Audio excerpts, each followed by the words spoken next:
When dinosaur fossils were first pulled from the ground, the appearance of the creatures was anyone's guess.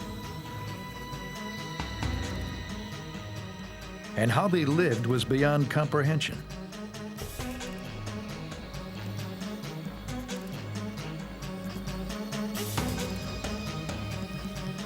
But from Argentina to Wyoming, great discoveries and bold new thinking suggest these ancient creatures were faster, more agile, and more complex than once imagined.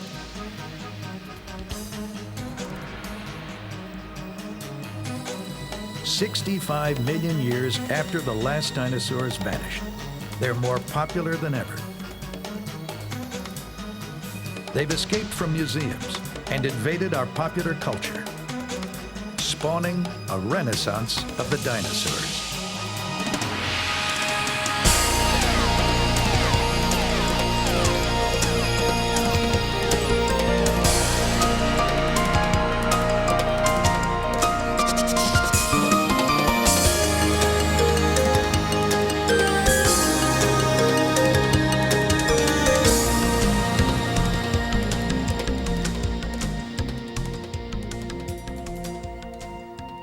For over 150 million years, a group of animals unlike any today ruled our planet.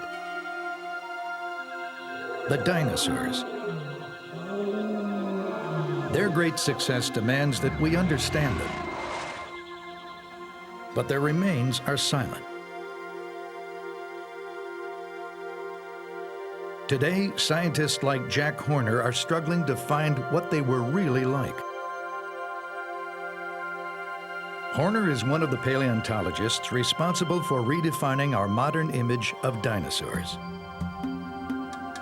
His groundbreaking discoveries and keen insights have helped answer questions that have lingered for more than 100 years.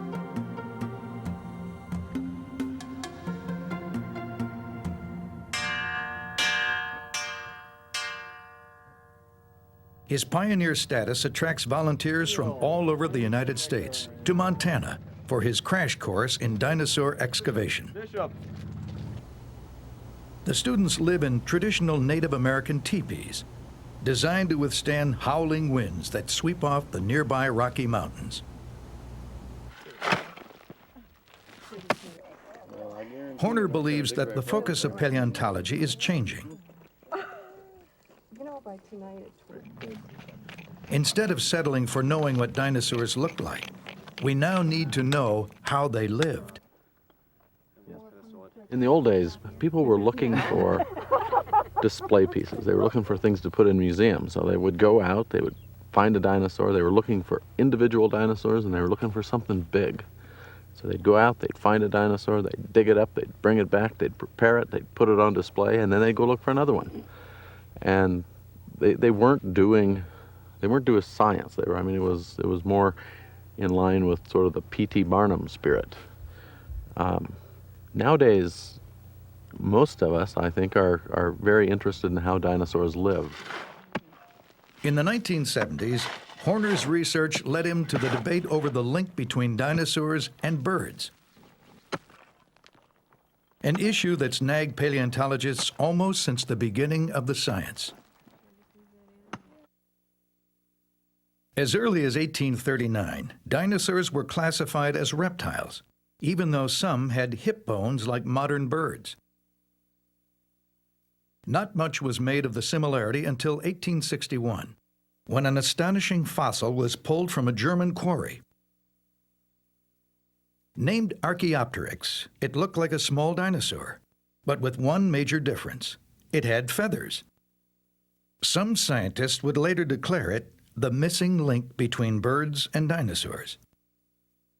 But others refuted the idea because it lacked the specialized collarbone, a wishbone considered to be the fundamental trait of birds and their ancestors. The dinosaur bird theory gathered academic dust for 100 years. In 1978, Horner found some hard evidence to all but resolve it. A chance encounter in a Montana rock shop led him to the discovery of a lifetime. Horner and a colleague were in their first year as excavators when they stopped at a small fossil shop in Bynum, Montana, not far from the Canadian border. The owners were delighted when Horner was able to identify some of the fossils on display. The bones that she had found turned out to be a large duck-billed dinosaur. And as I was leaving the shop, she said, "Oh, by the way, there are a couple little bones here I would like you to look at." And she pulled out two tiny little bones, both of which I immediately recognized as baby duck-billed dinosaur bones. Horner was astonished. He knew how incredibly rare baby dinosaur bones were and how much could be learned by finding more. The shop owners agreed to close up early and take the dinosaur hunters to where the bones had been found. In pasture lands just east of the Rocky Mountains, they showed Horner the source. It would become the wellspring from which most of his future research would flow. He proceeded to uncover numerous bones of baby dinosaurs buried in a bowl-shaped depression that he determined was a nest. It was a historic find. The first nest of baby dinosaurs ever discovered. What's more, that bones belonged to a previously unknown kind of duck-billed dinosaur. Nearby, he discovered hundreds more bowl-shaped depressions and realized that he'd found an entire nesting area. Many of them held fossilized eggs. He called the new site Egg Mountain. Only once before had dinosaur eggs and nests of this scale been found. In 1923, the American Museum of Natural History in New York sent the flamboyant Roy Chapin Andrews on a lavish expedition to the Gobi Desert in Mongolia. The expedition found a total of 50 eggs, individually and in nests. They wrapped their treasures in camel hair and loaded them in crates to carry home.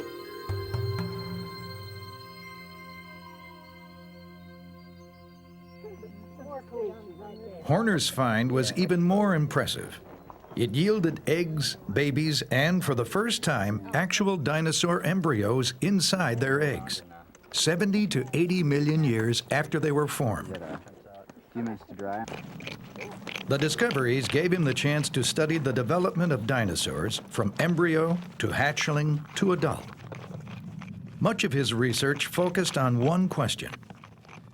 After dinosaurs hatched, did they act more like birds or like reptiles? Reptiles emerge from the egg with strong legs and are able to fend for themselves right away. But hatchling birds are too weak to care for themselves.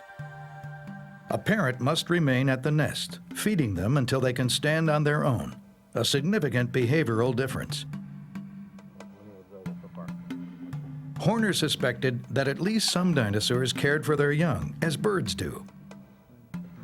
He looked for evidence in the eggs and the bones of the baby dinosaurs. The eggs were deposited in clusters, and it often takes brute force to free them from the surrounding rock.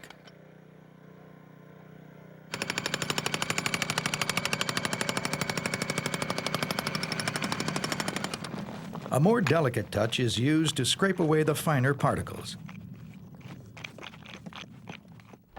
Finally, the specimens are wrapped in burlap and plaster to be transported back to the museum for further study.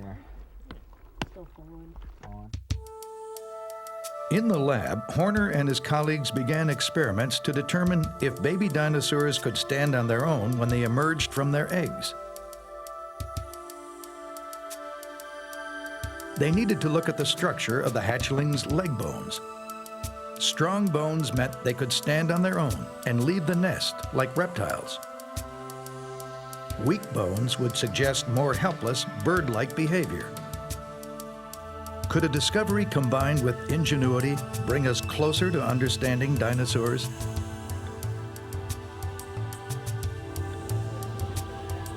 It has before. Every discovery advances our knowledge of what the dinosaurs were really like. And it goes beyond science. The more dinosaur experts learn about these bizarre creatures, the more fascinating they become to the public. Throughout the world, hundreds of museums display thousands of dinosaur fossils to satisfy the growing interest. And if people can't get to the museum can sometimes come to them. DinoFest International is an annual exhibition of dinosaurs and ancient life from around the world. In 1996, in a 2-week period, nearly 200,000 people flocked to see prehistory come alive. They were joined by world-renowned dinosaur experts, artists, and merchandisers. DinoFest was the brainchild of paleontologist Don Wolberg at the Philadelphia Academy of Natural Sciences. We have dinosaurs for the first time put in one place from every continent. So there are people interested in the wonderful animals from China, dinosaurs from Canada, US. Of course, T-Rex is extremely popular and unpopular. Scares some kids.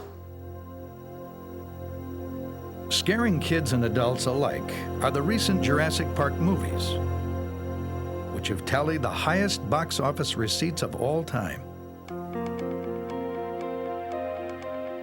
But perhaps the most stunning example of the public's soaring fascination with dinosaurs was seen at Sotheby's. In 1997, the New York auction house put Sue, the most complete T-Rex skeleton yet found, on the block. At $700,000, now bidding at $800,000, now bidding at $900,000, now bidding at $9. At $900,000, now bidding at $9. At $900,000 now, 2 bids at $1 million. At $1 million, now bidding at $1 million. Now $1.1 million, $5.4 million. Telephone up front, 5.5, 5.6, 5.7. 3 places, 5.7's in the center of the room still. It's up front then at $7,600,000. Fair warning then at $7,600,000. Up here. $7,600,000. The highest bidder was the Field Museum in Chicago. For a single specimen, it spent $7.6 million. It was the most ever paid for a dinosaur. It seems that 65 million years after their extinction, dinosaurs are conquering the Earth again.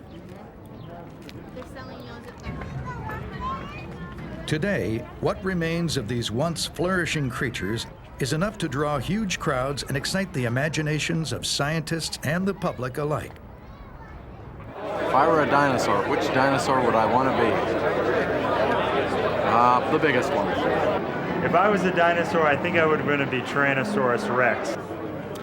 I think I'd like to be a turtle and watch dinosaurs. The Triceratops. A brontosaurus. Maybe.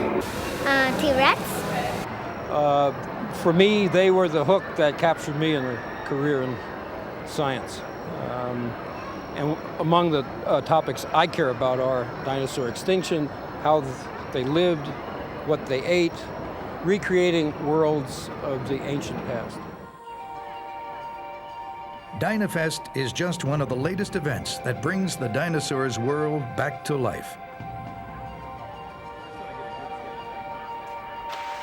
For over a century, scientists have displayed their discoveries to an admiring public, even as they struggled to understand what these creatures were really like from the first meager discoveries.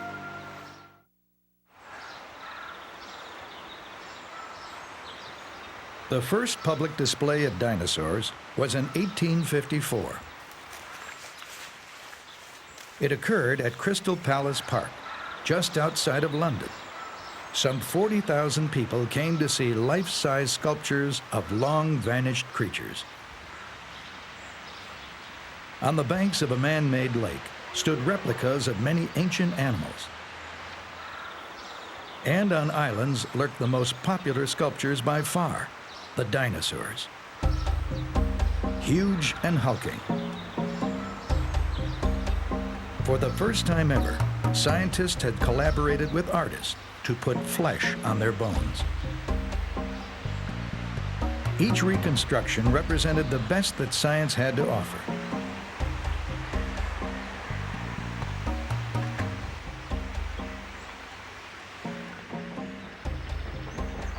It was thrilling and a bit strange to a public just getting used to the concept of extinction.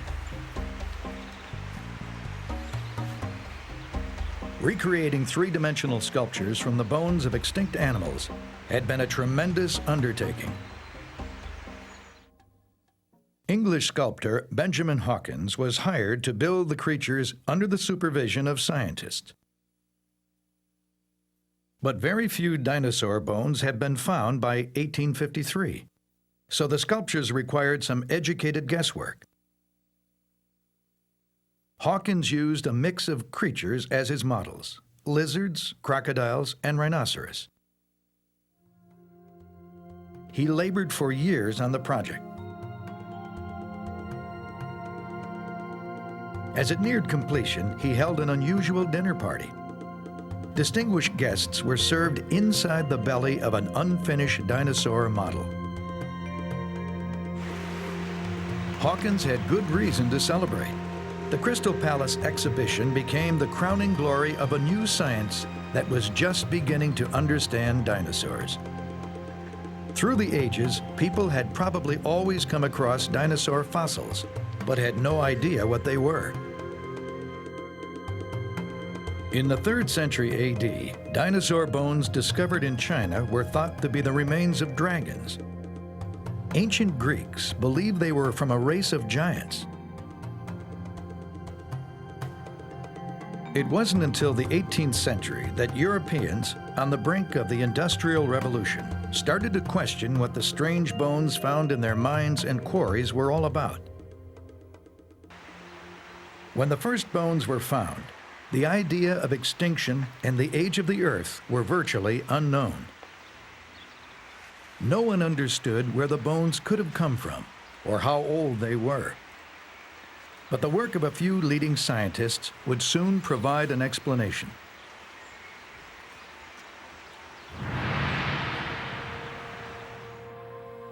In 1799, French anatomist Georges Cuvier began comparing the newly discovered bones to those of living creatures. He noted similarities and declared the bones were very old and the animals they came from no longer existed. It was a radical idea that launched the science of paleontology, the study of ancient life. In 1818, Oxford professor William Buckland applied Cuvier's ideas to a partial skeleton he found in an English quarry. He noted the similarity to bones of modern reptiles and named this new creature Megalosaurus, or Great Lizard. 5 years later, English Dr. Gideon Mantell found a huge jaw. The teeth resembled those of an iguana, so he called the creature Iguanodon. As more discoveries came to light, English anatomist Richard Owen in 1841 published a paper in which he classified these new creatures in a single group called Dinosauria, meaning terrible lizards. From then on, they would be known as the dinosaurs. Later, Owen would supervise Benjamin Waterhouse Hawkins as he recreated the new discoveries at Crystal Palace. They were works of tremendous imagination, but were based on limited information and riddled with inaccuracies. Megalosaurus was shown as merely a scaled-up version of a generic reptile, ambling on 4 legs. Now we know it stood upright, a swift, 2-legged predator like T-Rex.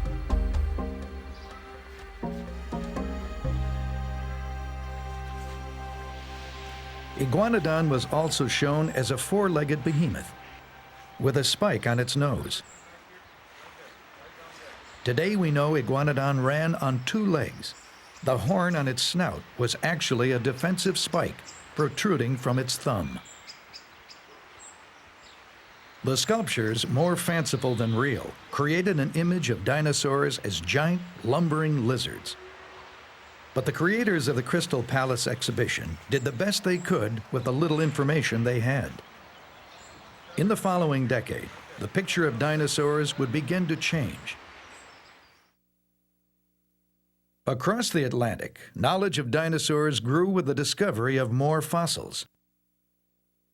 As settlers flooded the American West in the 1870s, fossils began turning up in the exposed sediments of the dry and barren regions called Badlands. Soon museums in the East sent prospectors to Wyoming and Montana to hunt dinosaurs. They came back with new and far more complete specimens than any found before. As the diggers brought in one new kind of dinosaur after another, scientists vied to classify and name them. The work became an obsession for paleontologist Othniel C. Marsh of Yale and Edward Drinker Cope of the Academy of Natural Sciences in Philadelphia. Both were extremely ambitious, and both were after the same thing: to outdo each other by discovering and identifying the most dinosaurs. Their bitter competition took many forms.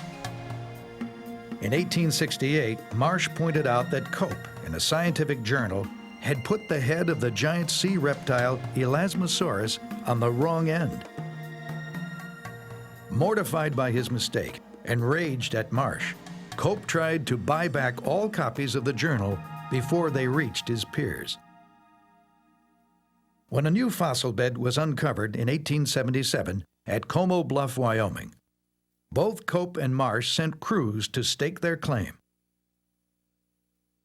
Rival prospectors were said to engage in fistfights, even smashing fossils in the opposing camp. On one expedition, Marsh hired 2 Army scouts as escorts. One of them was William F. Cody, better known as Buffalo Bill. As thorny as it was, the competition between Cope, Marsh, and other dinosaur hunters produced a huge trove of fossils. They uncovered many new species, producing a great leap in our knowledge of dinosaurs. Soon others would head west to dig up prehistory. One of these pioneers was Barnum Brown of the American Museum of Natural History in New York. In 1902, he discovered the bones and teeth of a giant carnivore. He sent his treasure back to the museum for study. So impressive were the bones that director Henry Fairfield Osborn dubbed the frightening new predator Tyrannosaurus rex, the tyrant lizard king. Beginning in 1897, the public image of the new discoveries was shaped by artist Charles Knight. Originally hired by Cope and Osborn to portray dinosaurs in scientific journals, Knight was soon commissioned to paint reconstructions of the beasts for magazines and museums. Early in his career, Cope and Osborn asked him to paint and sculpt their dinosaurs as agile and active, running, jumping, and fighting.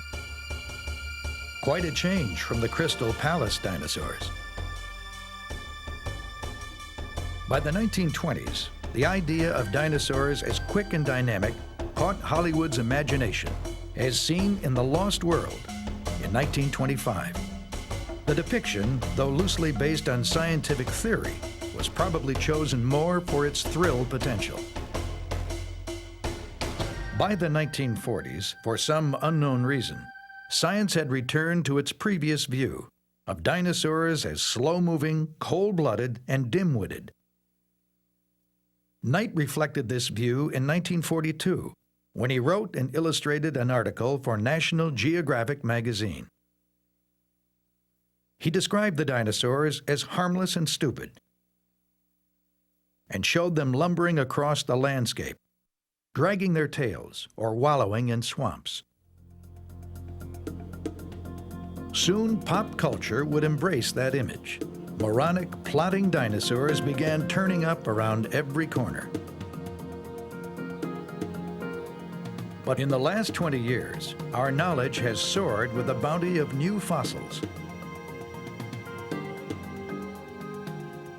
In the 1960s, a fresh crop of paleontologists was making new discoveries and re-examining old assumptions. What they found led them to question the notion of dinosaurs as lumbering beasts. Blazing the path was a brash young paleontologist named Bob Bakker. In 1969, he began arguing that although dinosaurs shared some features of slow-moving, cold-blooded reptiles, anatomically, they looked more like agile, warm-blooded animals. Nearly 30 years later, he continues to find evidence to support his ideas. Like this trackway in central Wyoming, where a herd of dinosaurs once crossed a mudflat. Their tracks are now preserved in stone. This is the front paw of a great 10-ton brontosaur squishing in and pushing up the mud as it walked. No claw print. The thumb would be there. Great big claw held off the ground. And behind it, the much larger hind paw carrying 3 times as much weight with 3 claws. 1, 2, 3. All chisel-edged, facing outwards. And there are probably several hundred of these guys, all walking the same direction. These tracks go 100 yards that way, 50 yards that way. This was one big herd, adults and babies. Crisscrossing the trackways of the brontosaur herd are meat-eating dinosaurs. Some little ones, maybe this tall, roughly the weight of a coyote, and some taller, roughly the weight of a big mountain lion, 300-400 pounds. What they were doing, I don't know, but some of them were moving pretty fast. Some of them were going around back the brontosaur herd, some cutting in the front, probably trying to keep out of the way, maybe looking for the small fry, stirred up by these, this enormous weight of unstoppable herbivores. From the spacing of their prints, Bakker has determined the meat-eating dinosaurs were as fast and agile as mammals.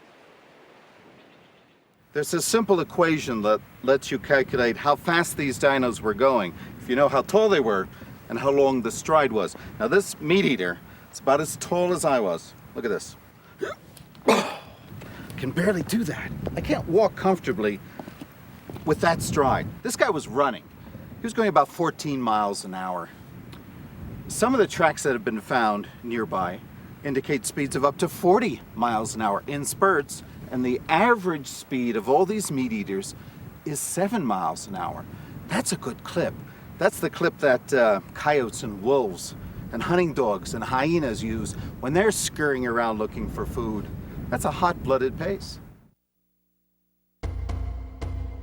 In 1986, Bakker presented his radical ideas to the public in his book, The Dinosaur Heresies. In it, he illustrated his theories with his own drawings, showing how the anatomy of the dinosaurs made them faster and more agile than reptiles. It was groundbreaking and controversial, but slowly won over many of his critics. He believes past notions about dinosaurs are the result of scientists trying to fill in the missing pieces of a complex puzzle. This is a wonderful head. This is the head of a kind of brontosaur. This is the head that was on Brontosaurus itself in all the big movies, King Kong, the original Lost World, 1925. This head is a powerful head. It's got these huge teeth here for crushing plants and leaves, a big nostril for hooting, pretty big eye to a wonderful head. And when I grew up on the Brontosaurus skeleton in New York, this wonderful skeleton from Wyoming, this head was on it. It's a wonderful head, but it's the wrong head. How did early dinosaur experts put the wrong head on the brontosaur? When big dinosaurs died, their remains were often torn apart by scavengers or scattered by floods. Add millions of years on a shifting Earth, and it's easy to see why heads and bodies often went their separate ways. So it's very rare to find a head, and then a neck, and then a torso, and a tail. You usually find mixed up parts. The first Brontosaurus didn't have a head, but there was a big head from another quarry nearby. Take the body from quarry A, the head from quarry B, put them together. Made sense. They fit pretty good. It was dead wrong. But as more fossils were discovered, scientists realized their mistake and replaced Brontosaurus heads in their museums.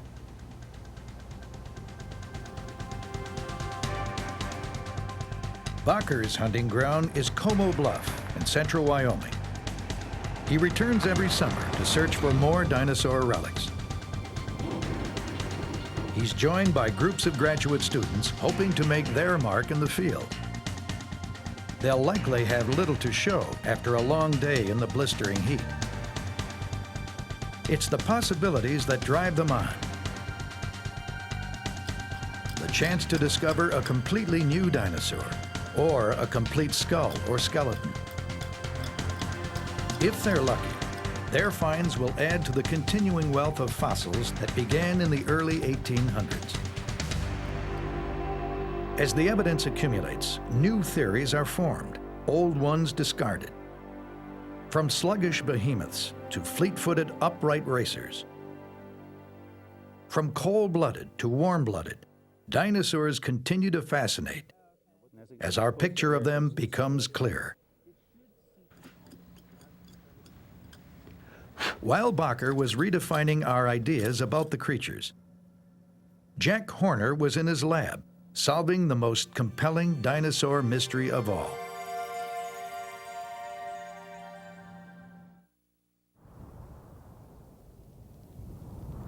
At Egg Mountain in Montana, Jack Horner's dinosaur eggs provided an opportunity to test whether dinosaurs were bird-like or reptilian.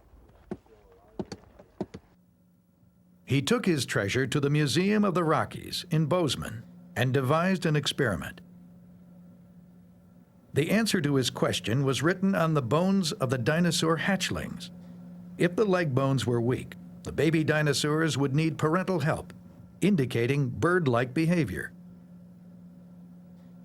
But before measuring the strength of the bones, Horner needed to determine which of his specimens were embryos and which were just hatched. A computer enabled him to visualize the largest embryo that could fit inside the egg.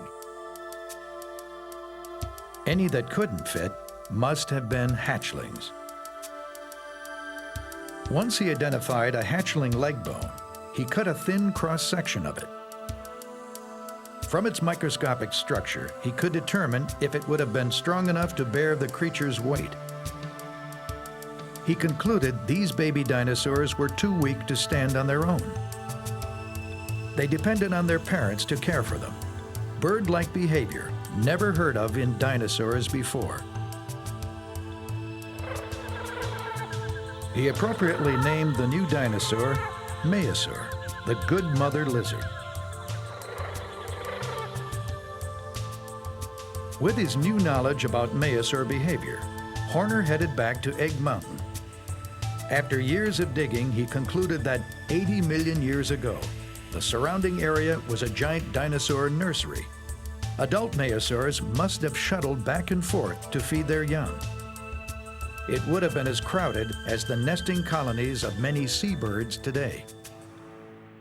We know they nested in colonies, and some of the nests that we have looks as though the nests were 25, about the length of an average adult apart from one another, which is similar to birds.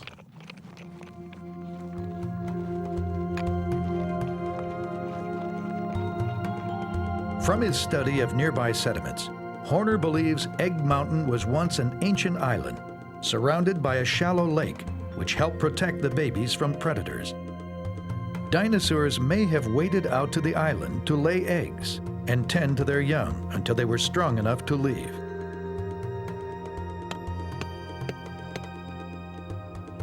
Through the accumulation of fossils and the shrewd analysis of paleontologists such as Horner and Bakker, the uniqueness and diversity of the dinosaurs is becoming ever clearer.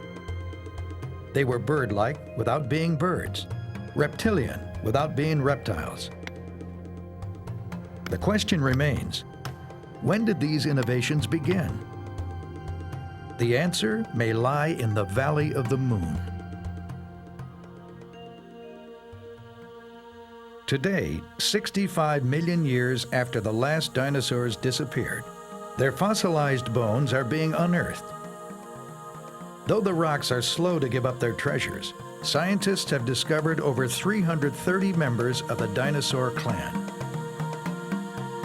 On average, a new type of dinosaur is named every 7 weeks.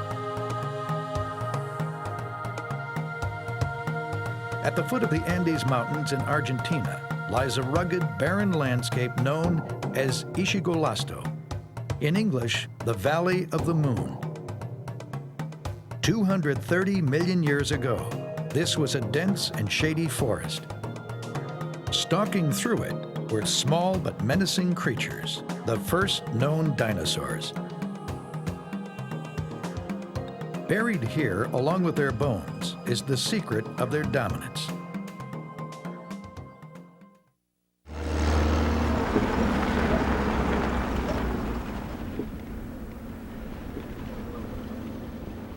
Isolated in the desolate beauty of this barren Argentine landscape, a team of dinosaur hunters hopes to unlock the mysteries of dinosaur evolution. Ischigualasto, the Valley of the Moon, is one of the most productive fossil quarries in the world. Erosion caused by wind and rain, combined with a seasonally dry climate, have exposed layers of sediment dating back almost 300 million years. From a central camp, 80 miles from the nearest town, the team, led by American paleontologist William Sill of the University of San Juan in Argentina, makes daily expeditions to other parts of this 105,000-acre region. Sill has explored this valley for 25 years. It's one of the best places in the world to study the roots of dinosaur evolution and understand what made dinosaurs unique among the other creatures that shared the planet. This valley is just about the only place in the world where you have a complete sequence of sediments that have fossils in them and that show the story of the origin of the dinosaurs. And that's very rare, very hard to find. Descending through one of the valley's many canyons, Sill and his colleagues go back millions of years. Each layer of sediment that surrounds them was laid down at a different point in the Earth's history. To understand why the dinosaurs rose to dominance, they must go back to sediments some 230 million years old. It's the first of 3 geologic periods in which the dinosaurs lived, known as the Triassic. It lasted from 248 to 205 million years ago. The middle period is the Jurassic, from 205 to 144 million years ago. It was dominated by the largest known dinosaurs, the sauropods. The last period was the Cretaceous, beginning 144 million years ago. It gave rise to Tyrannosaurus rex, Triceratops, and Velociraptor. Then, 65 million years ago, the Cretaceous ended, and the dinosaurs mysteriously vanished. Dinosaurs were already becoming the dominant species by the middle of the Triassic. To discover the world as it existed when they first appeared, Sill digs in sediments just before that time.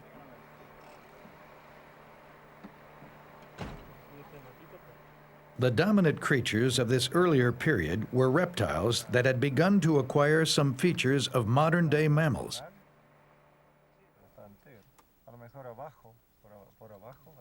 In the Valley of the Moon, one of the most common of these mammal-like reptiles was the cynodont.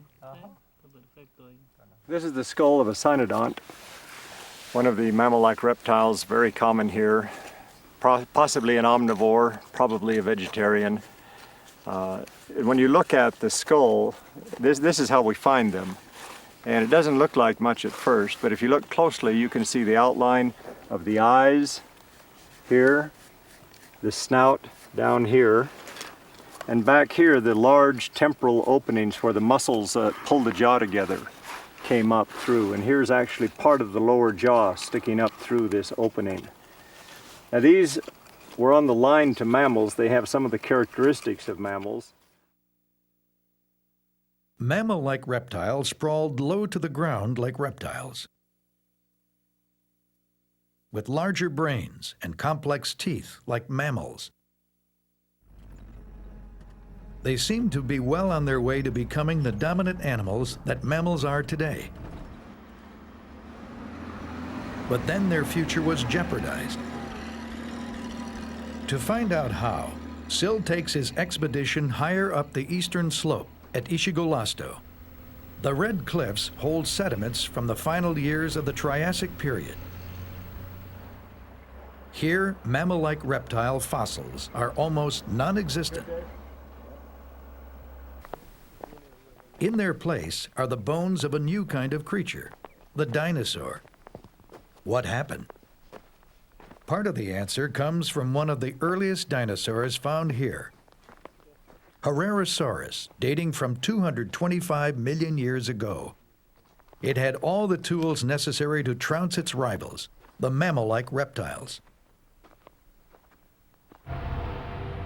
It was a 10-foot-long, 500-pound meat-eater. Most remarkable were its legs.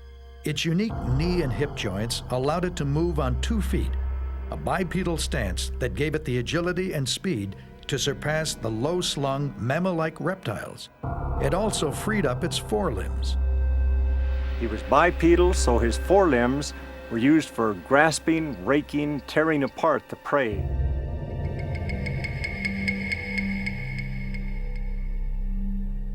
In addition to its large claws, the skull and teeth of Herrerasaurus made it a formidable predator.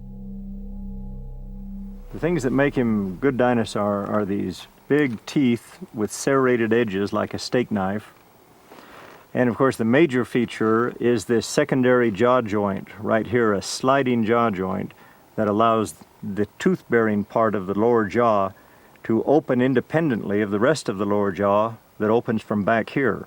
This would have increased the gape of the animal by about 30 degrees and allowed him to manipulate prey up front while still holding tight to it with the rear of the jaw. Puncture wounds on the skull of Herrerasaurus are battle scars, apparently from a fight with one of its own. From the size of the tooth marks on his skull, here we can see 1 or 2 of them. Puncture wounds. There's another puncture wound down here. From the size of these, it looks like it was the same critter. They may have been fighting over a killed prey.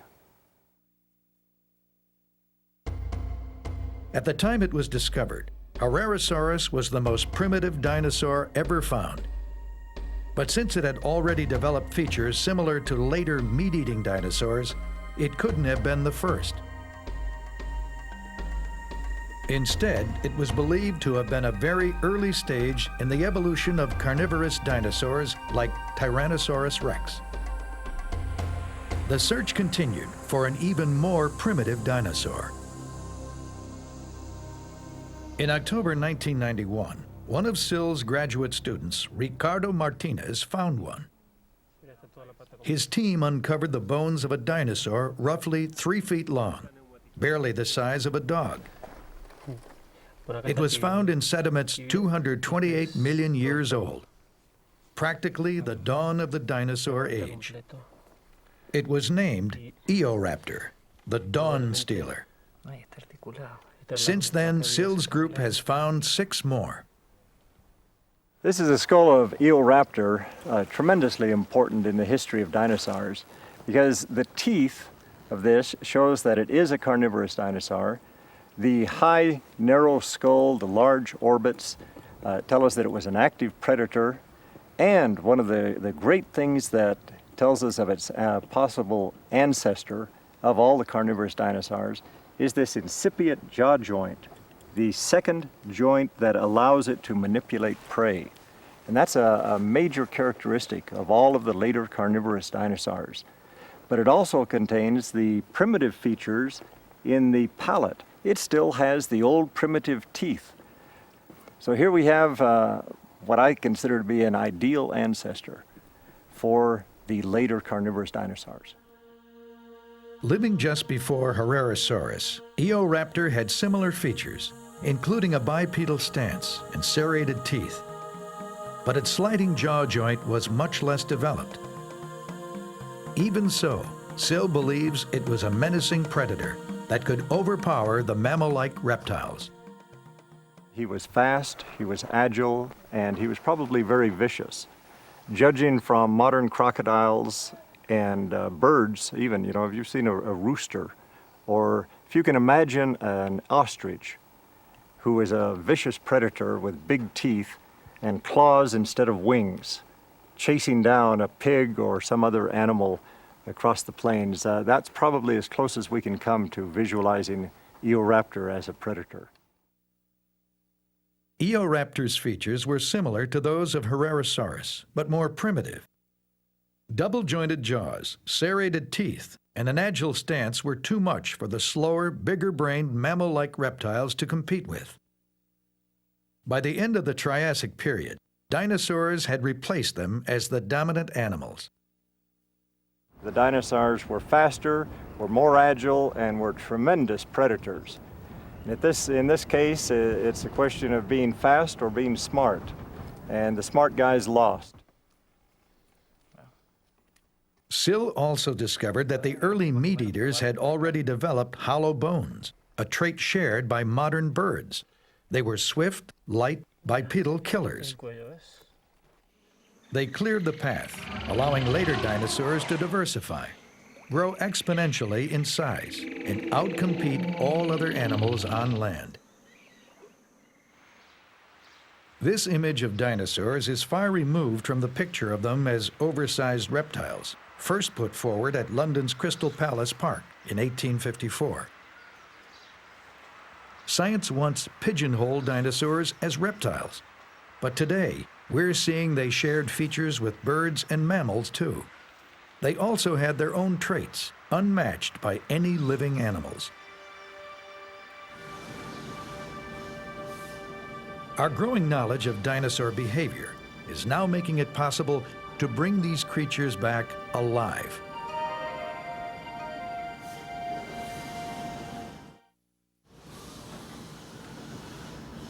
Generations of dinosaur scientists have seen their discoveries transformed into public attractions that bring ancient worlds back to life. Today's version is a theme park being created by Walt Disney Imagineering. Engineers and artists are taking everything we currently know about dinosaurs and making them almost as real as they were 100 million years ago. According to science liaison Casey Brenna, the job still leaves room for interpretation. One of the challenges of recreating an extinct species of which we only have bones to work with today is interpreting what their body motions, skin colors, and behavior will be. And we find that utilizing, of course, nature as it exists today, and with the new knowledge that probably birds are related to dinosaurs if they aren't actually dinosaurs, has given artists lots of inspiration in how dinosaurs would look, how they would act and behave. Like their counterparts 150 years ago, dinosaur artists mixed scientific fact with fiction. But today, they have more science to work with. Scientists have found impressions of dinosaur skin, but no clues as to color. For a long time, artists picture them a dull gray. Since it's now believed that dinosaurs are related to birds, artists feel free to use more vibrant colors. Disney's robotic Styracosaurus, a relative of Triceratops, has also gained from the new paleontology. It was once perceived as a lumbering animal, with a huge head stiffly mounted on its body, and front legs splayed to the side, like a lizard's. Recent studies show that its head was connected with the limber ball and socket joint. The animal's neck muscles could toss the head in any direction. Though we're getting closer to knowing how dinosaurs lived, moved, and acted, we're still a long way from knowing everything about them, but we're on the right track. 19th century scientists greatly expanded dinosaur science. More recently, men like Jack Horner and Robert Bacher have done the same. Inevitably, the discoveries and theories of today will be disputed in the future. But one of the new ideas is not likely to change: that far from being giant reptiles, dinosaurs were among the most complex, diverse, and successful creatures that ever existed.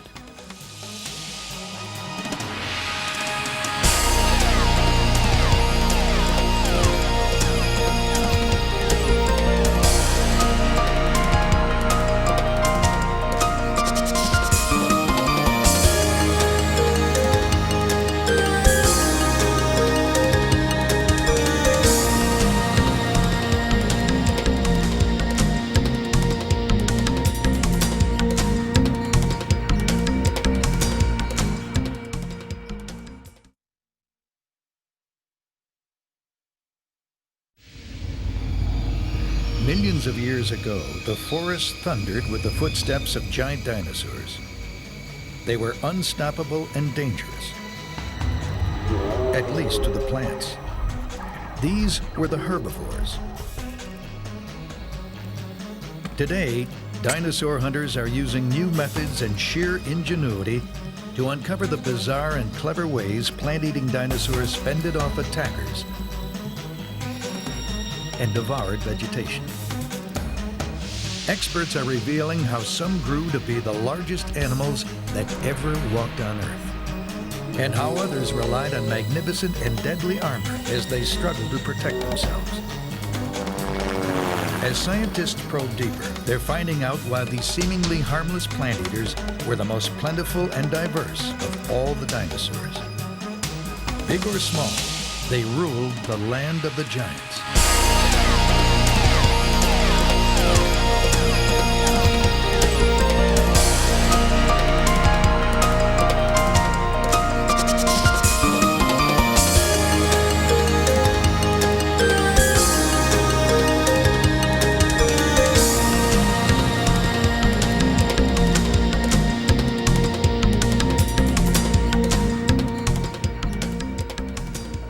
Meet Nancy, the world's largest touring dinosaur.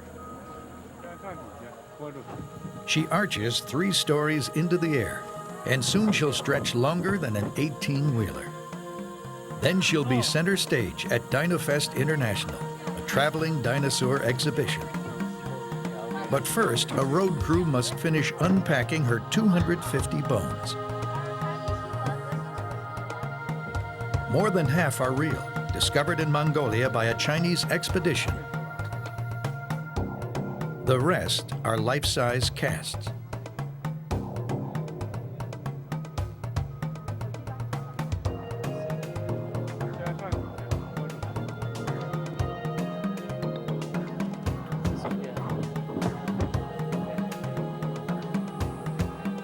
From her frame, scientists can infer much about how she lived, the adaptations and defenses that made her a success.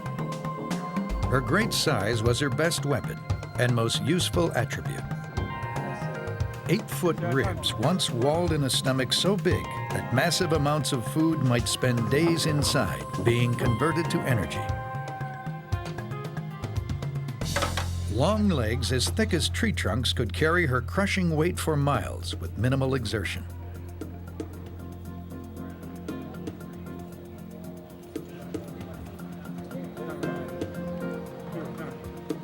Her huge feet were twice the size of an elephant's.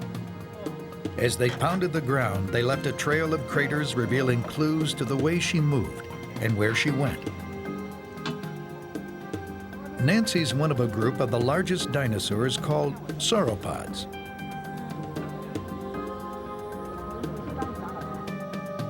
Their remains are found in Jurassic and early Cretaceous sediments, about 200 to 100 million years old. That's when they were the dominant plant-eating dinosaurs. Sauropods had a variety of features that fell between two extremes. On one hand was Diplodocus. It had a long tail, relatively short front legs, and slender pencil-like teeth. On the other was Brachiosaurus. Its front legs were taller, tail shorter, neck more upright, and it had broad spatula-like teeth. Nancy was more like a Diplodocus. Found in the Middle Cretaceous, she was the last of her kind. None were mental giants. Perched atop the long neck was a small skull, which encased a brain estimated at about 1/4 the size of a cow's.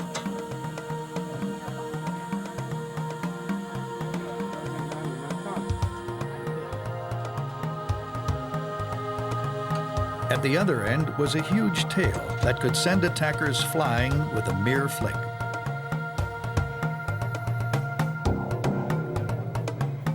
What were these giant dinosaurs really like? How could an animal get so big? It's a puzzle that challenges scientists. While some rely on cutting-edge technology, others seek answers from surprisingly simple experiments. At Indiana-Purdue University, paleontologist Jim Farlow uses a method to estimate just how much sauropods weighed. He starts with a model of the dinosaur. Its precise proportions are based on fossil evidence and scaled down. He submerges it in a container of water and measures how much is displaced. That gives him the model's value. Next, knowing the model's scale, you can figure out the volume of the actual dinosaur and convert it to weight. Farlow's calculations show that a large sauropod might have weighed nearly 60 tons. The really biggest sauropods, the ones that would have been at the upper end of the size range, you may be talking about animals that would have weighed 10, maybe even 20 times as much as a large elephant. And that's just something that your mind finds hard to comprehend. As often happens in science, solving one puzzle leads to another.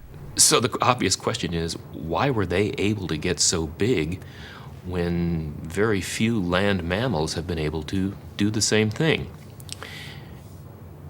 Well, truth in advertising here, I don't know, if you want the absolute truth, but I can offer some educated guesses. Farlow and other scientists believe the sauropods era had become greener than the one before it.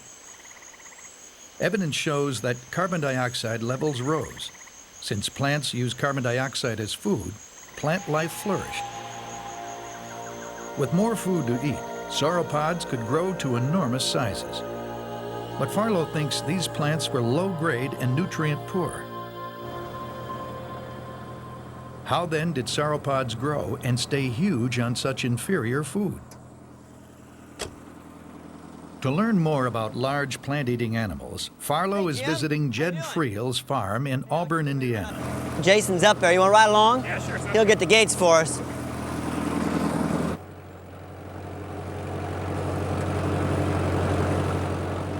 Jed raises herds of today's most famous plant eaters, cows.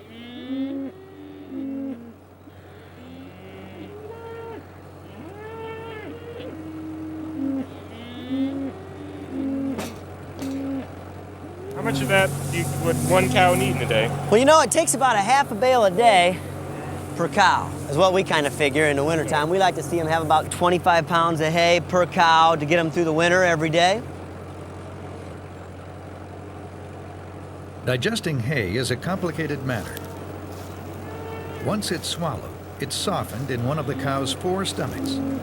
Microorganisms then break it down even more extracting vitamins. Then it's regurgitated and chewed again, known as chewing the cud.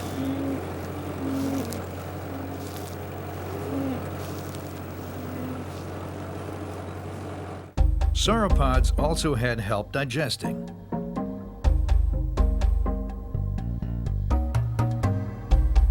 Some scientists believe they swallowed stones called gastroliths, like modern birds do. The gastroliths may have rolled around inside their stomachs or gizzards, grinding the vegetation into small digestible bits. Also, according to Farlow, it takes a long time for food to pass through a huge animal's enormous digestive tract, giving microorganisms more time to extract nutrients.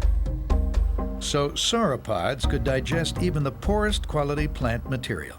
I like to say the equivalent of shredded newspaper. And I suspect that sauropods could get by on that stuff.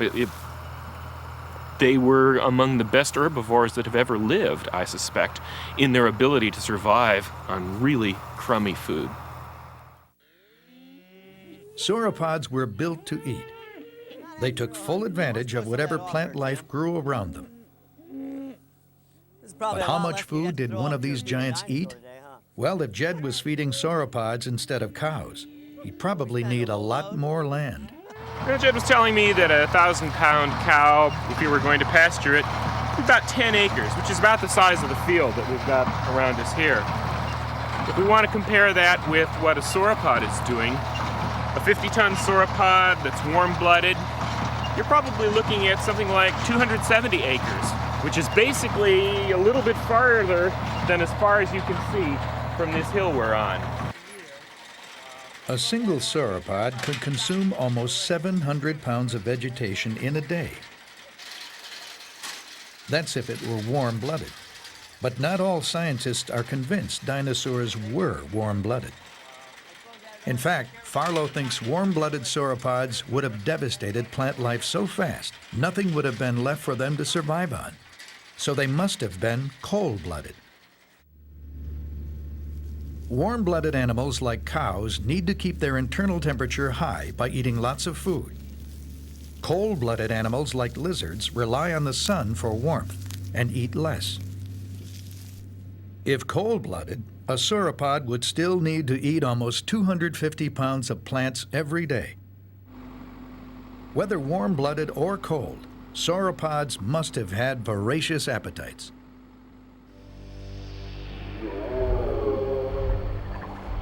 They amble through forests, devouring the scenery. With each thunderous step, they left a trail of clues hinting at their behavior. Tracks that are now being uncovered millions of years later by a new breed of dinosaur expert.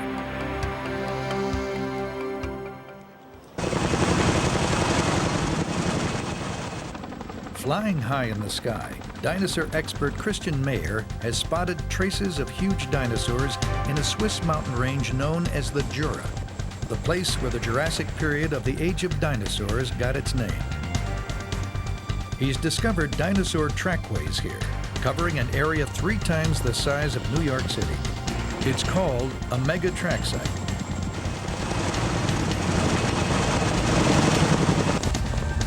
Mayer knows that bones can tell a lot about anatomy, but only tracks can reveal clues about the movements of dinosaurs.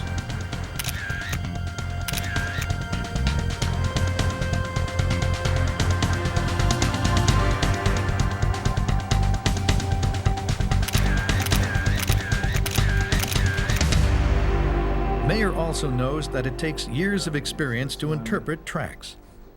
So he's asked track expert Martin Lockley from the University of Colorado at Denver to help. The first order of business for Lockley, Mayer, and assistant Dorothy Hippler is to map the track site using aerial photographs. And the same with these over here, for example. They examine the photos to establish the pattern and direction of each trackway, which holds clues to the dinosaur's behavior. But sometimes, irregularities in the rock can masquerade as dinosaur tracks. Some of these look like tracks, but they're not. So for every good track, there's probably at least one bad one. So they're probably 4 or 5. So far, Mayer has discovered nearly 15 separate trackways scattered throughout the mega track site. But how did they get here, in the heart of the Jura Mountains? The answer lies in a layer of rock that formed 150 million years ago in the Jurassic period. Back then, the geography here was very different. The continents were just beginning to move apart from the single landmass they had once formed, known as Pangaea. The Jura Mountains were a level shoreline of a now vanished ocean, the Tethys Sea.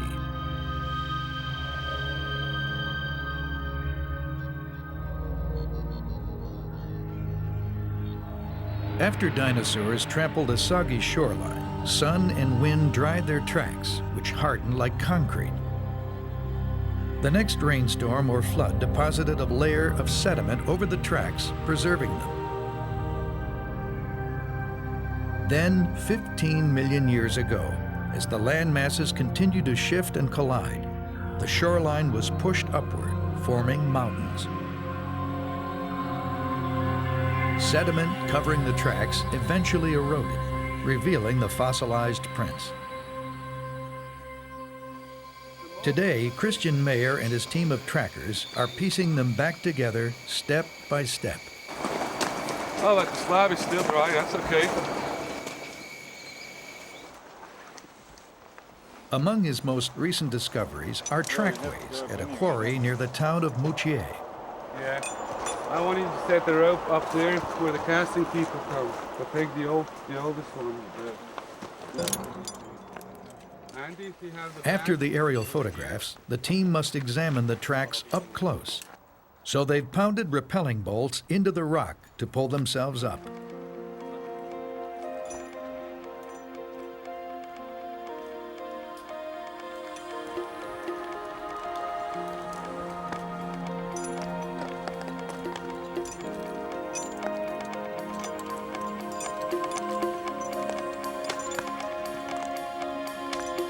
Studying tracks made by animals millions of years ago is dangerous.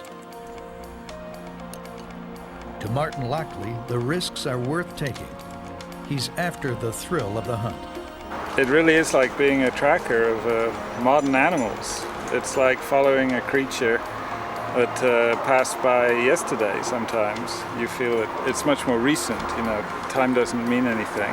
You're following a Jurassic animal one day, you're following a recent animal the next day.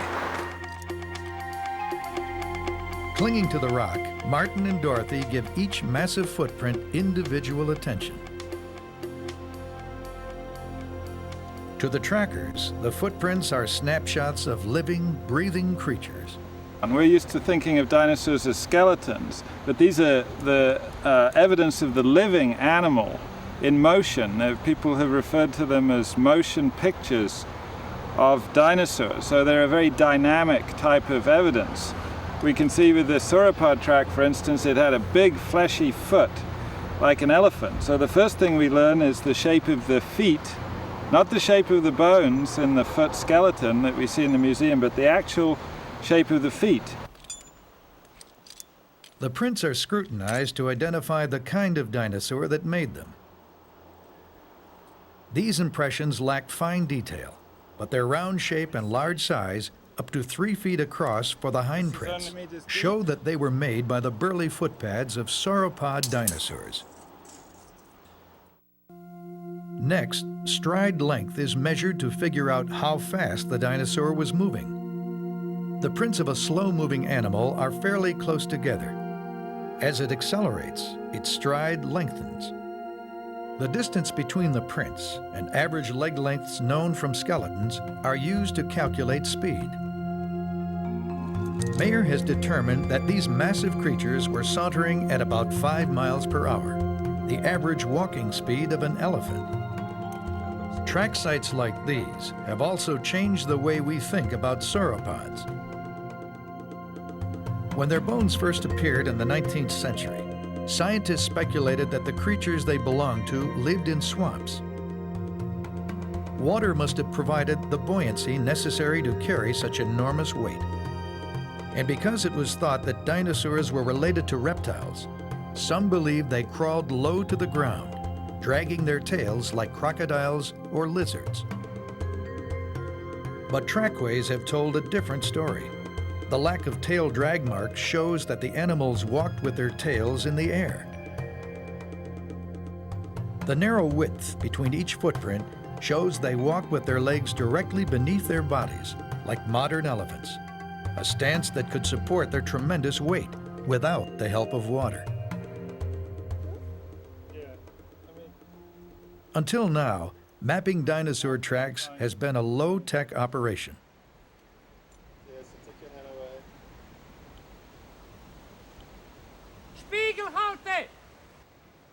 Today, Christian Mayer is testing a new method that uses lasers and computers. The device fires a beam of light to a small reflector placed in a footprint. By measuring how long it takes for the beam to return, the computer calculates the distance to the footprint. It's very simple. I can do it like this. I can just put one point on this area, and he's calculating immediately the area, the surface, and surface will appear here.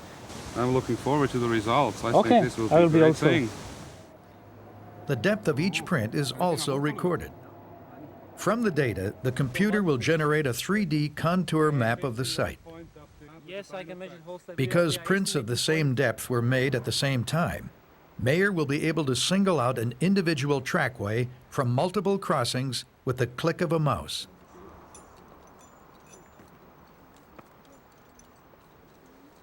The new equipment promises to speed up the process of mapping trackways. But for now, the dinosaur trackers rely on slower, time-proven methods.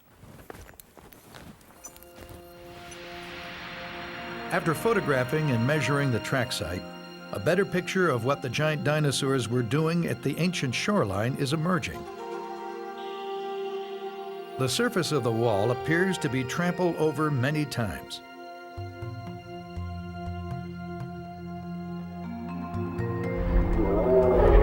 It appears that hundreds of sauropods returned here time and again, perhaps to cool themselves. Or maybe lush vegetation along the banks provided a favorite feeding place. As dinosaur trackers follow in the footsteps of giants, active roaming dinosaurs seem to come to life. Elsewhere, a new discovery is fueling a long-simmering debate about how some of the smaller dinosaurs got around.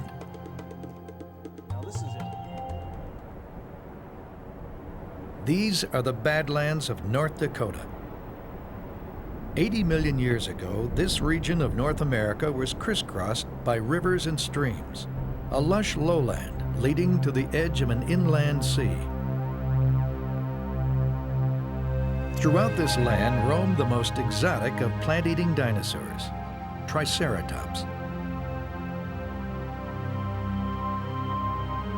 They lived from about 100 to 65 million years ago, at the end of the final period of the dinosaurs, the Cretaceous.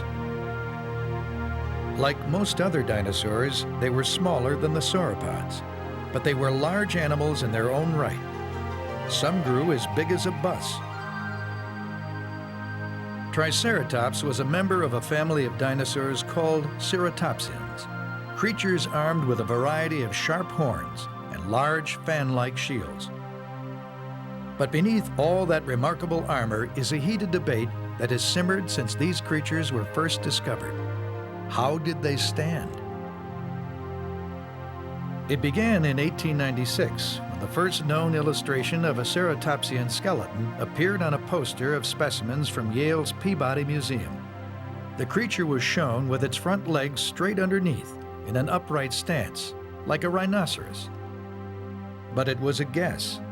Fossils from several discoveries were combined because a complete skeleton had not yet been found. In the same year, a Triceratops skeleton was mounted by the Smithsonian Museum.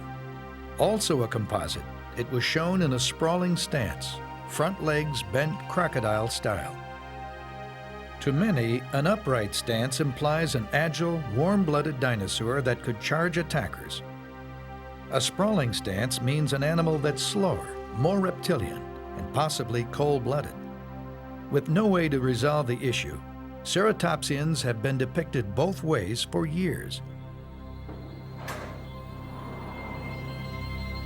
Now a remarkable discovery may end the dispute.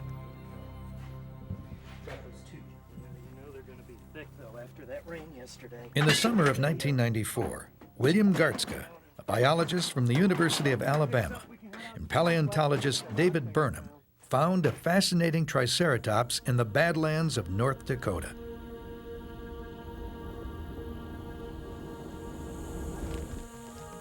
Gartzka had spent weeks scouring the land for dinosaur remains. Then one day, as he was coming over a hilltop, he noticed what looked like a rib bone sticking out of the ground. He contacted Burnham. They put together a crew and set up a dig site. As more and more bones were exposed, Gartzka and Burnham realized they had stumbled upon the most complete Triceratops skeleton ever found. Over millions of years, dinosaur skeletons tend to get broken up and the bones scattered over a wide area. But this skeleton was articulated. Most of the bones were still connected. They named their find Raymond. As Raymond emerged, Gartzka and Burnham could see for the first time the natural position of the front legs. They were straight underneath his body. Raymond and all his ceratopsian kin must have had an upright stance. Had the debate finally been settled? It looked that way, but Ralph Johnson of the Milwaukee Public Museum has some doubts. Preservation is on these bones. Before Raymond was found, he made a discovery of his own. Attach the foot now, so that's got to be rotated around. On an expedition in 1981, his team found a complete shoulder and front leg of a Torosaurus, another ceratopsian. Okay. Hang on. Back in the museum, he devised an ingenious way to test how the bones fit together. He made plastic casts of them, which he connected with metal joints. To simulate muscles, he used elastic straps, affixing them where the bones showed evidence of the actual muscle attachments. Then he hung the 7-foot model from scaffolding and tried walking the leg in both sprawling and upright positions. If the position worked, the bones would stay in their sockets. If not, the bones would slip out. The result surprised him. In this kind of traditional reptile sprawl with the front leg, everything works. The joints all line up the way they should. The muscles act on the bones the way they should. It works. You can actually get this thing to walk forward, which is what you want it to do. Now, if we go into the other idea, straight underneath the body. But when Johnson tried to walk the leg underneath the body, the bone could only move sideways, It's actually going sideways. not back and forth. Into the animal's stomach. There's a way to get around that, though. When he twisted the bone around to make it move back and forth, he found another problem.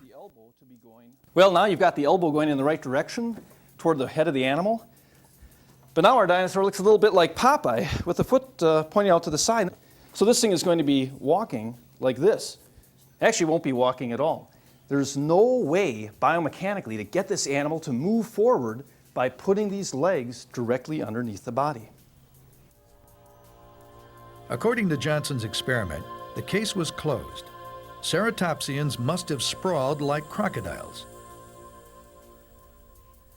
But where does that leave Raymond, Gartzka and Burnham's prized discovery? Raymond's forelimb and hind limb are clearly in an upright position. This is not what you'd expect from a lizard-like posture. He's standing on his tippy toes, and so that enables him to move at greater speeds, kind of poised like a runner. In Johnson's version, the shoulder blades are pulled back, enabling the legs to sprawl. But when Gartzka and Burnham uncovered Raymond, they found his shoulder blades much farther forward, allowing his legs to be pushed under the body, an upright stance. Johnson's impressed, but not ready to give in yet.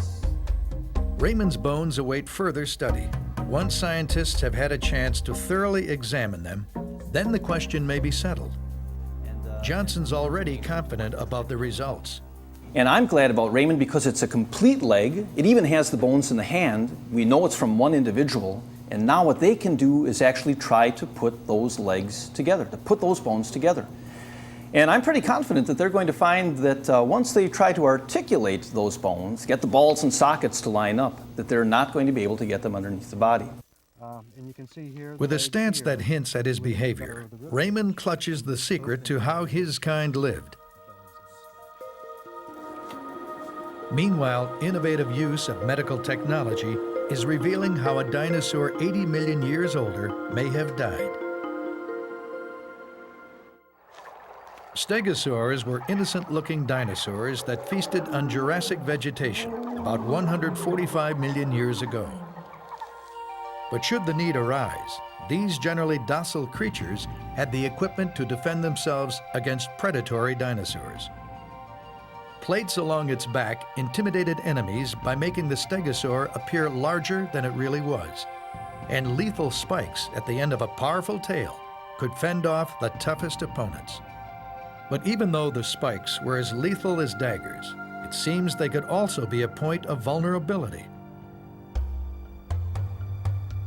July 1992.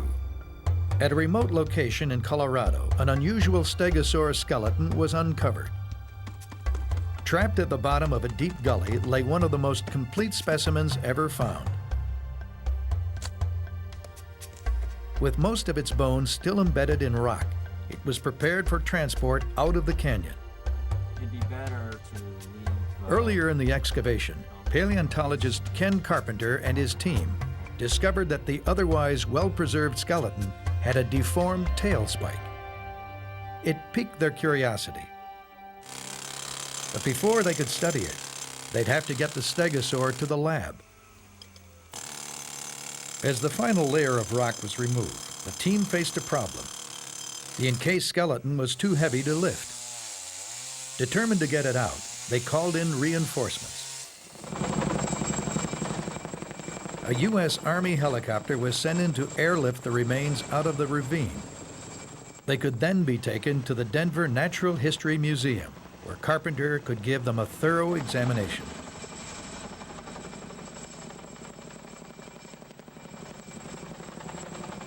The helicopters are designed to raise 20th century battle tanks. Lifting the remains of a 145 million year old stegosaur wasn't much different.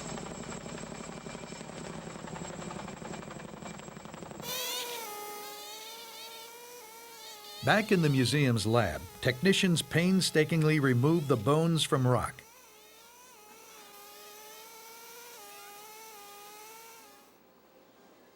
Finally, Carpenter was ready to perform the autopsy. He began by focusing on the disfigured tail spike. I didn't quite know what to make of it. I thought maybe it was due to crushing from the weight of the rock that was encasing it. I mean, certainly if we look at this more normal spike, we can see that there's quite a bit of difference in the shape. As Carpenter studied the bony spike, he noticed that it showed signs of healing and regrowth, indicating that it wasn't damaged after death. He also detected small holes on the surface of the bone, suggesting disease. One possibility was a bacterial infection called osteomyelitis. If a bone has been broken and is left untreated, bacteria can invade its marrow, the blood-producing tissue held within a honeycombed structure at the center. Within days, fluid builds up, and the bone develops small holes to relieve the pressure. Eventually, the bone's inner structure is destroyed. The infection can spread throughout the body and cause death. Could this have been the fate of Carpenter's stegosaur? To find out, he would have to look inside the spike. But there was a problem. Doing this would require breaking open the rare fossil, something he wasn't willing to do. The answer lay inside Kaiser Hospital in Denver. Laurie McWhinney, one of his lab volunteers, worked there. She suggested using the hospital's CAT scan. Medical technology developed to harmlessly cut through human tissue and bone could expose the spike's interior without destroying it.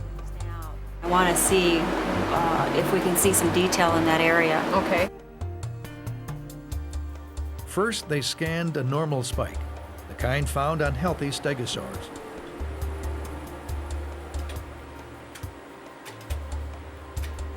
Next, the deformed spike.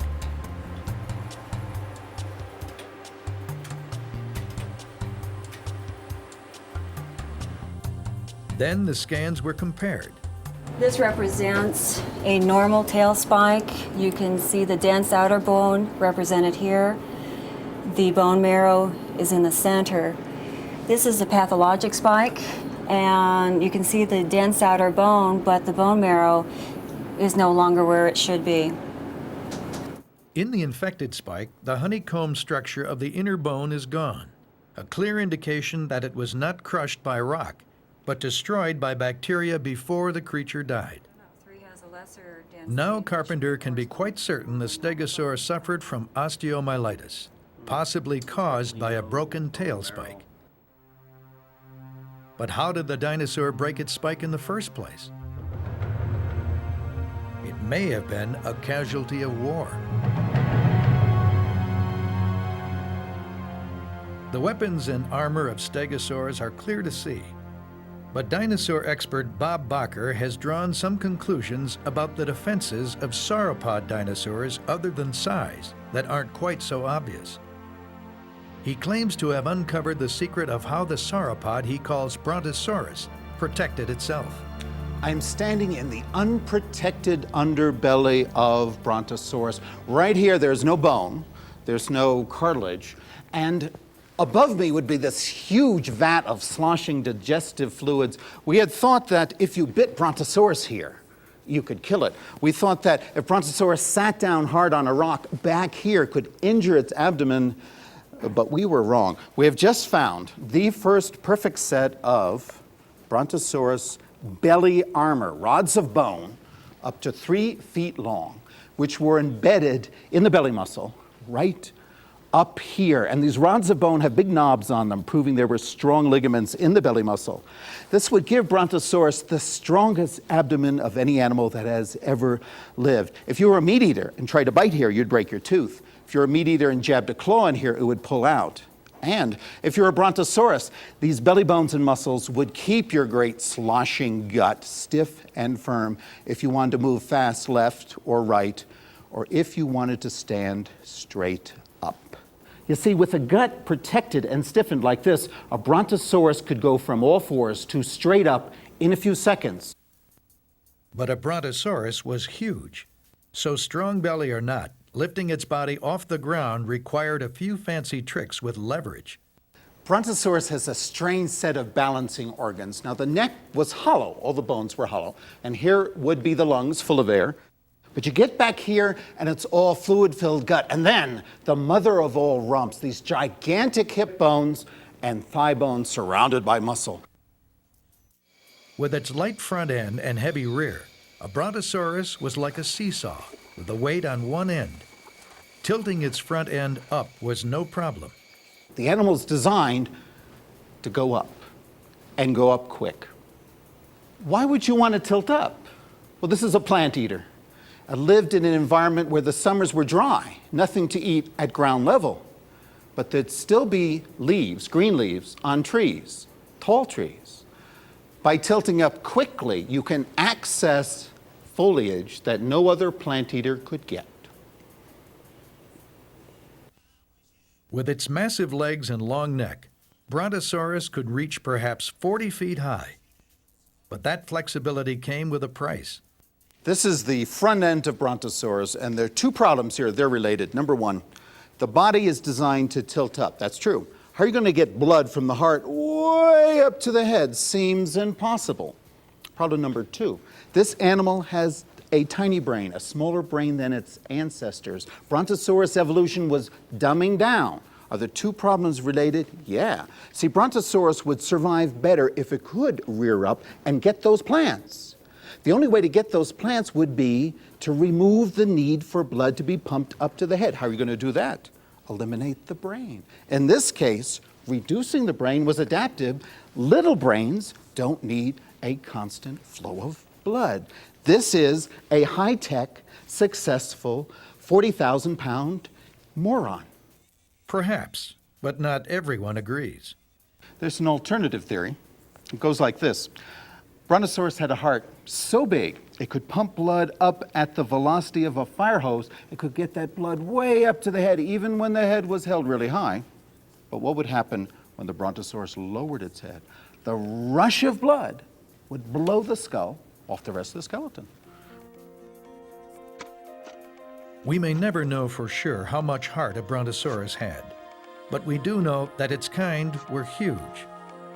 And if size was its best defense, then perhaps the safest sauropod would be the most immense, an honor now bestowed on a dinosaur uncovered in the rugged Badlands of Argentina.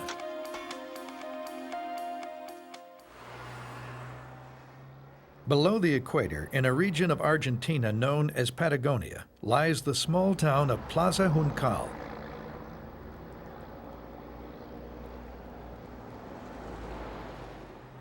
Its tiny museum is home to the remains of what could possibly be the largest dinosaur that ever lived. With a patriotic touch, it's been named Argentinosaurus. For the past 8 years, paleontologist Rodolfo Correa and his team have been assembling the bones of this previously unknown sauropod from the Cretaceous period. But even with the creature still in bits, Correa believes the massive bones leave no doubt about its size. The backbones of Argentinosaurus were at least 50% longer than any other vertebra from any other known sauropod around the world. The bones of Argentinosaurus were first spotted on a remote ranch outside Plaza Juncal in 1988. Word got back to Jose Bonaparte, head paleontologist at the Argentine Museum of Natural History in Buenos Aires. He sent Correa, then a student, on a 1,000-mile journey to inspect the discovery. It didn't take long for Correa to appreciate the bone's importance. Determined to get this giant creature out of the ground, he moved his family to Plaza Juncal, then arranged a job at the little museum, assembled a crew, and started digging.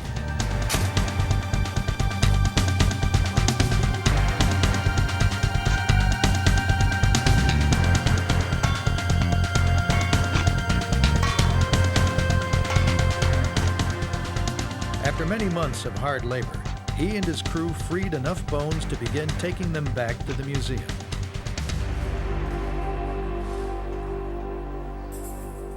Once there, the careful cleaning of the bones progressed, and Correa began to think about the enormous importance of his enormous dinosaur.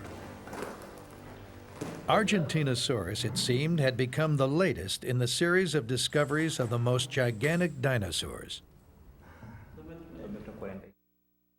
It started a century ago, when dinosaurs were first being unearthed in the American West. A rivalry emerged between two great paleontologists, Philadelphia's Edward Drinker Cope and Yale University's Othniel Charles Marsh. It quickly became one of the most vicious battles in modern science. Hostilities intensified in 1877, when a huge bone bed was discovered near Como Bluff, Wyoming. According to legend, teams sent out by Marsh and Cope lied and cheated, even destroyed fossils to prevent their rivals from collecting them. For 12 years, these destructive wars raged. In the end, Marsh's collectors had unearthed some of the biggest bones ever found. Among them was a nearly complete skeleton Marsh later called Brontosaurus. At an estimated 75 feet in length and 15 feet tall, it stood about as high as a one-story building and spanned the length of about 5 mid-sized cars. A new giant appeared in 1910, when the Berlin Museum mounted one of the biggest dinosaur excavations of all time in East Africa. 500 men labored to dig out 250 tons of dinosaur bones. Their greatest prize was Brachiosaurus. With a height of 40 feet and a length of 85 feet, it remains the biggest dinosaur ever assembled in a museum. It was taller than a 3-story building and as long as 6 cars. 70 years would pass before a bigger dinosaur was discovered. In 1979, in Colorado, a dinosaur was found that was so big, it was called Ultrasaurus. It stood 9 feet at its shoulders, possibly stretching more than 100 feet in length. It's likely to have towered 4 stories high and spanned as long as 7 cars. 6 years later, from a rocky outcrop in New Mexico, came the longest dinosaur ever found, the Earthshaker, Seismosaurus. It had a horizontal posture, but Seismosaurus still may have reached a height of a 3-story building. With its long whip-like tail, it's estimated to have spanned 150 feet, nearly the length of 9 cars. And what about Argentinosaurus? How does it compare? It could have been nearly 120 feet in length and 60 feet in height, 5 stories high and nearly 8 cars long.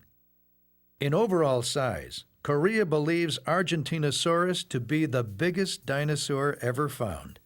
The bones of Argentinosaurus are representing an animal 100 tons in weight, which is equivalent to 20 African elephants all together at the same time and at the same body. Today, Korea's team has uncovered all the bones they're likely to find. Now Korea faces a new challenge, finding a building large enough to house them. How long will Argentinosaurus hold its record? No one knows for sure, but a new challenger is already gearing up to take the field. Dinosaur hunting used to mean digging vast amounts of earth to find fossils. Geophysicist Alan Witten from the University of Oklahoma hopes to change that. He's merged firearms and computer technology with geophysical knowledge and come up with a method to locate dinosaur bones deep underground.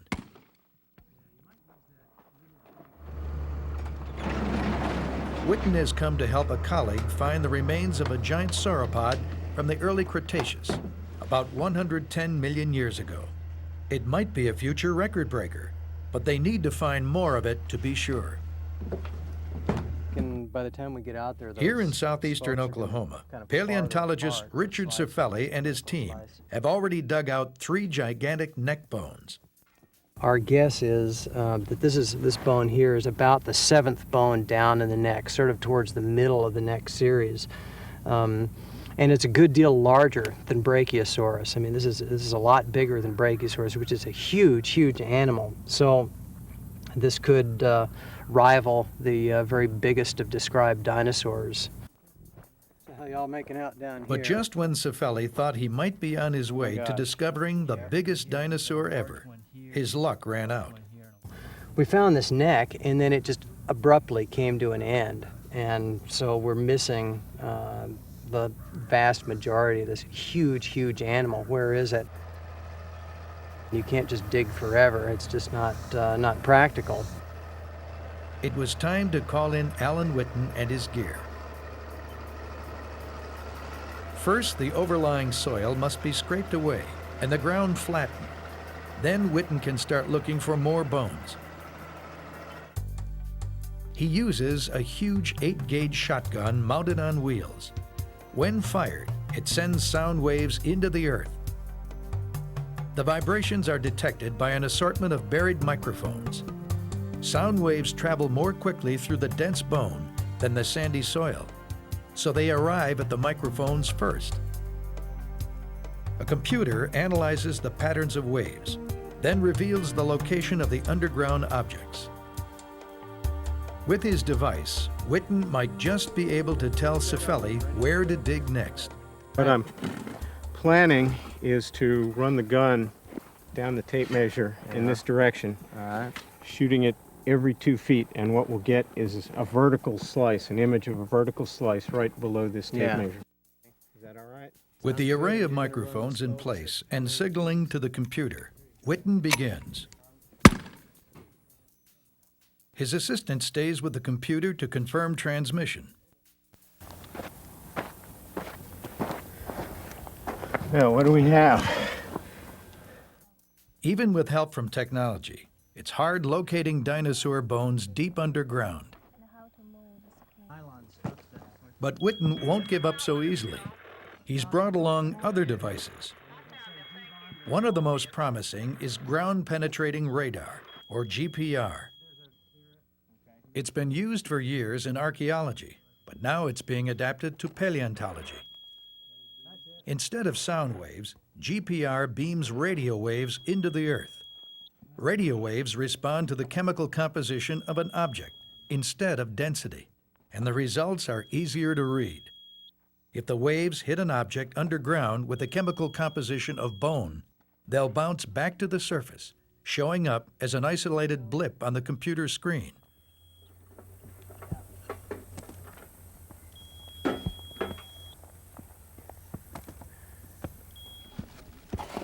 Despite technological advances, sometimes bones are still found by sheer luck. Cifelli found a few more while bulldozing the site. We just stopped just in the nick of time with a bulldozer. That came down to like about this level, right where we had those bags. We've gone another 3 or 4 inches, this would have been hamburger. If Whitten's work proves successful, it will prevent close calls like this and revolutionize dinosaur hunting. But the use of geophysics in dinosaur exploration is in its early stages, and this time the giant's bones have proven elusive, so the challenge will have to wait. With further refinements, Whitten is confident that his technology will be a wave of the future that will help us see deep into the past. The subtle designs of plant-eating dinosaurs don't yield clues easily.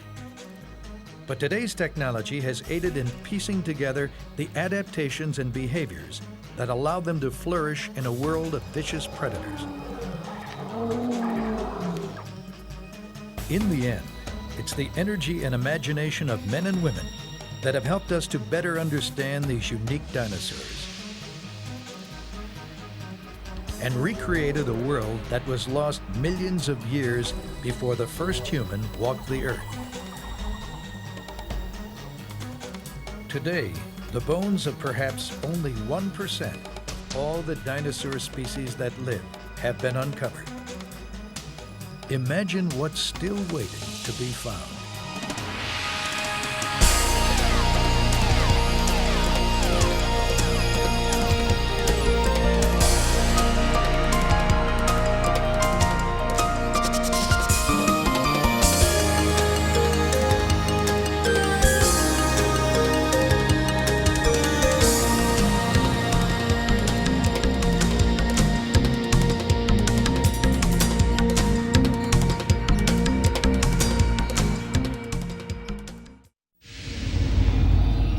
What has teeth like steak knives, claws of steel, and is 6 tons of pure terror?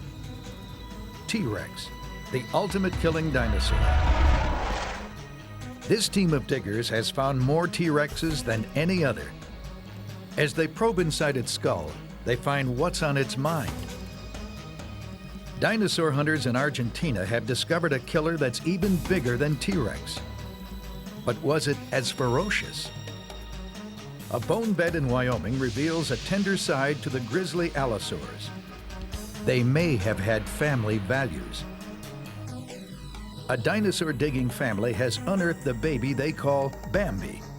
But watch out, this baby bites. It's a raptor. The awful allosaurs, the nastiest raptors, the most cunning carnivores. Meet the dinosaurs' killer elite.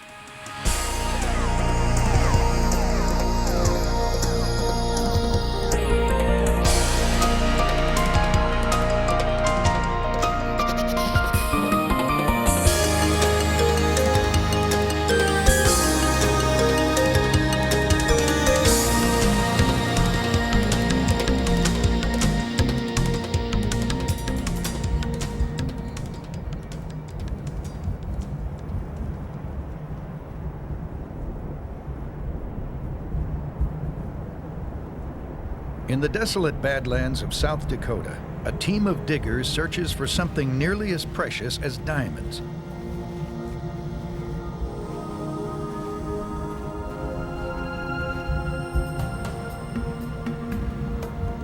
The bones of Tyrannosaurus rex. Everyone's heard of T-Rex, but almost nobody has found one. Despite a century of searching, no more than 24 specimens have ever turned up.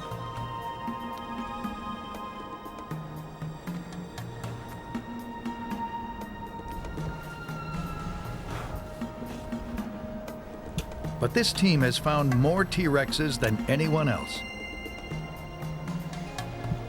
They're from the Black Hills Institute, a private fossil hunting operation headquartered in Hill City, South Dakota. Since 1990, they've uncovered 5 T-Rexes, including 2 of the most complete and largest skeletons anyone has ever seen.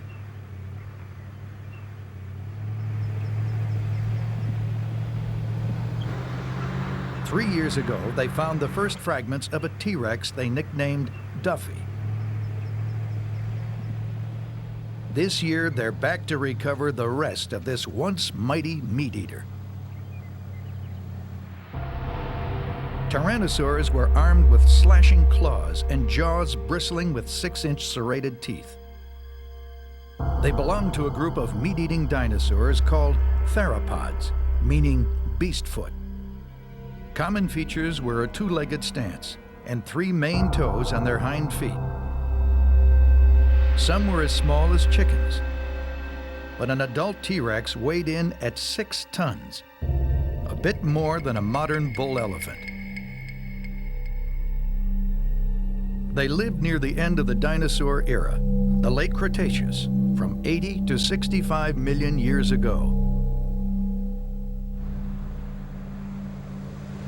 On T-Rex's trail is a team led by dinosaur hunter and Black Hills president Neil Larson, now a veteran of 5 T-Rex digs. Finding Duffy's bones is proving difficult. After 3 seasons, only 25% of the skeleton has been unearthed. Many of the large leg and backbones are still missing. So is much of the head.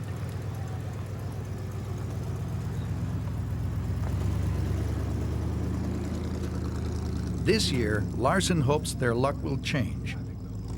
Well, there's a number of skull bones that we have not yet found for Duffy. We don't know if we found the brain case or the very front part of the nose of the Tyrannosaurus rex. Those would be extremely important to find because it would finish giving Duffy a face. Dinosaur skeletons are rarely found with the bones lying in their proper places, next to each other. More often, scavengers would drag off pieces of the decomposing dinosaur, scattering them over the landscape. That's what dinosaur hunter Terry Wentz suspects happened here. Duffy was scavenged upon and scattered through a large area with a kind of a pocket of bones down here by where these folks are working. And then we found scattered skull bones way off in the distance. Now what we'd like to find is maybe where the animal actually died, because most of those bones are the lighter bones. We'd like to find the heavy pelvic bones and the leg bones.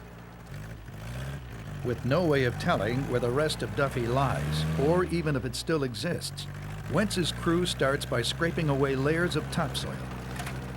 They watch carefully for any sign of fossils. A trained eye can tell fossils apart from rock by their distinctive color and texture. If the crew spots one, they'll start digging by hand. It's demanding work.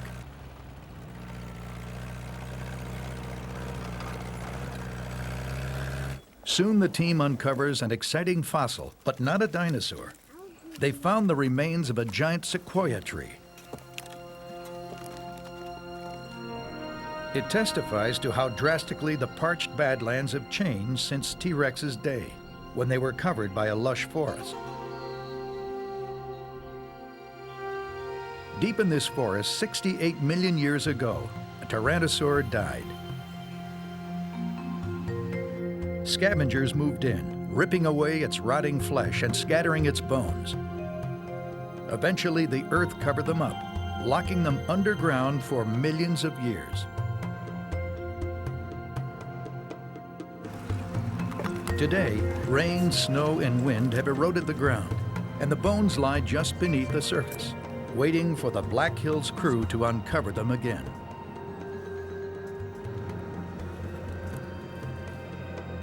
Eventually, the team spots a tooth, and then they discover the very fragment they were hoping to find, the bone from Duffy's front jaw. This is an important bone because this is the part that held the first four teeth of the face of Tyrannosaurus rex. It also held the opening for the nostril of the Tyrannosaurus rex. But another reason it's so important is because this bone holds the first 4 teeth of the T-Rex that would bite into its prey.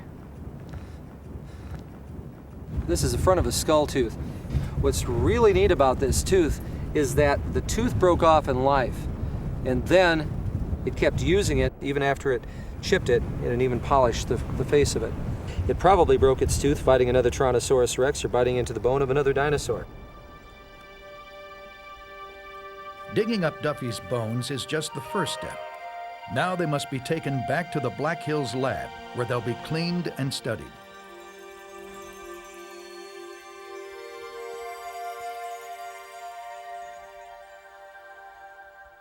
Everyone in Hill City, South Dakota knows how to find Black Hills Institute. Locate the sign with a burger-eating dinosaur and look across the street. You'll see a Tyrannosaur skull guarding the entrance. Most of the time, Hill City is a quiet town, but in 1992, it became the center of one of the hottest dinosaur disputes of all time. On May 14th, a dozen FBI agents, the National Guard, and local police carried out a surprise raid. They'd come to seize Black Hills' most valuable discovery, the largest and most complete T-Rex ever found, nicknamed Sue. The government claimed that Pete Larson, Neil's brother, dug up Sue in 1990 from public land without permission. They confiscated the bones and locked them up at the South Dakota School of Mines. Larson denied the charge. Hill City residents were up in arms about the government's actions and protested.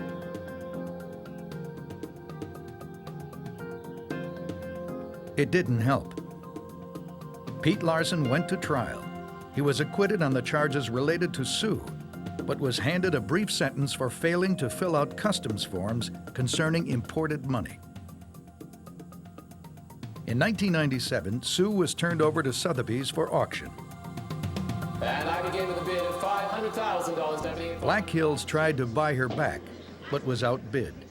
They couldn't match the record $7.6 million she was sold for. Fair warning then, it's $7,600,000. Up here. $7,600,000. Though there's been nothing quite like the battle over Sue, the hunt for T-Rex has often stirred up controversy and attracted colorful characters. Men like Barnum Brown, who found the very first T-Rex almost a century ago. He would turn up in the dusty Badlands sporting an elegant raccoon coat and polished boots. They said he could smell fossils. In 1902, Brown spotted a small bit of bone on a Montana hillside. The rock was so tough he had to blast it with dynamite. But what he revealed was astonishing: the remains of a gigantic carnivorous dinosaur.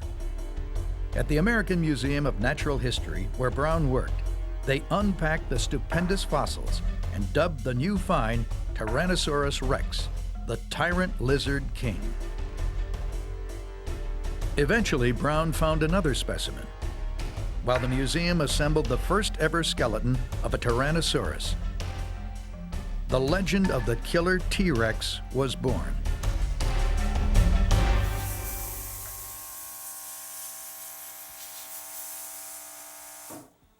Fossils are still shipped in from the field exactly as they were in Brown's day, encased in a protective coat of burlap and plaster. Beneath that coat, the fossils still lie embedded in fragments of rock. Freeing them is where the hard work of the Black Hills lab begins.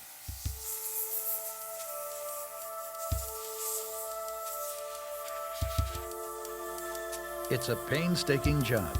Careless preparation could destroy subtle surface details of the bones, such as marks of disease or injury.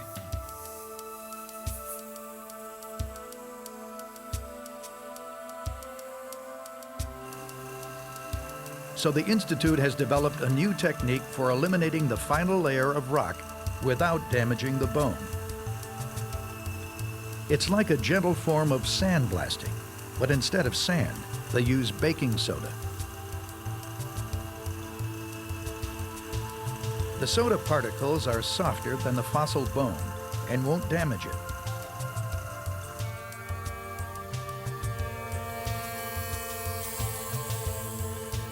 But even with modern techniques, it can take a team of 20 people a year to clean a single large dinosaur.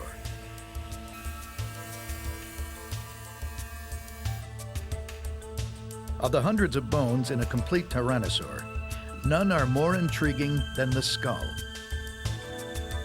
The team will spend hours poring over every nook and cranny, trying to get inside T-Rex's head and see what really made it the ultimate killing machine.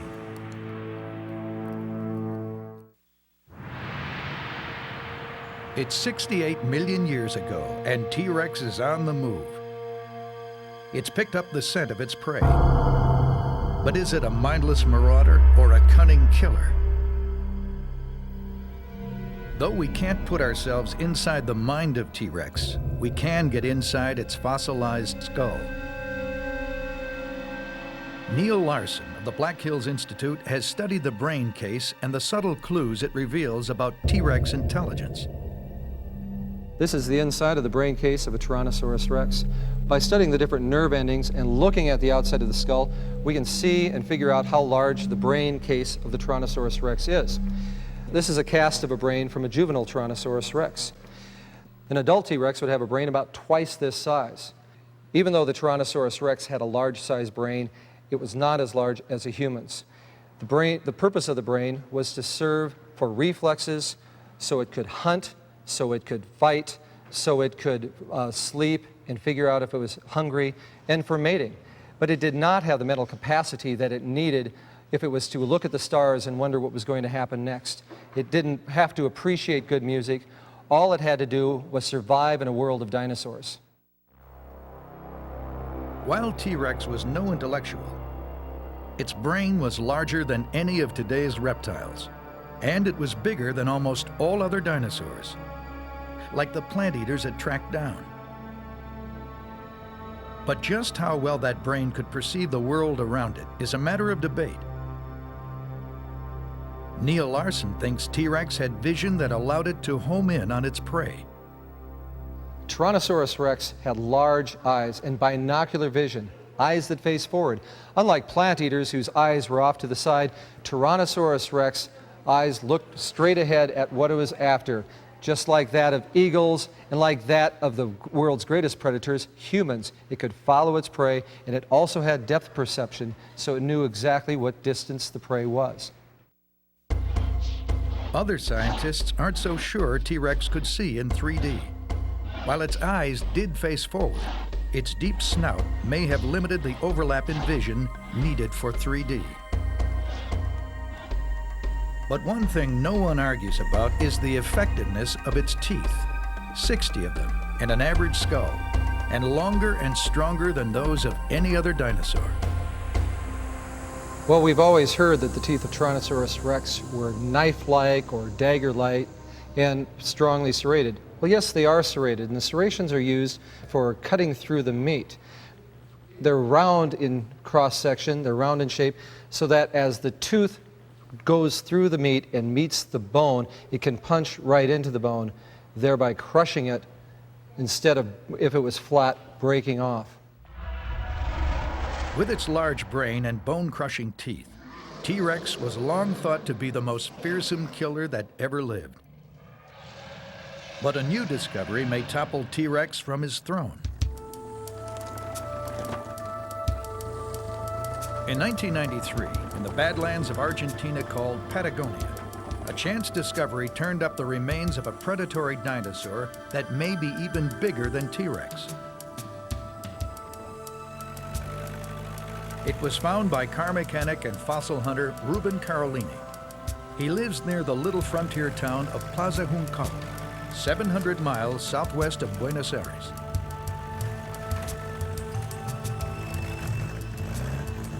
While fossil hunting in his homemade dune buggy one day, he stumbled across a huge bone. At first, he thought it belonged to a giant plant-eating dinosaur and contacted paleontologist Rodolfo Correa at Plaza Juncal's local museum.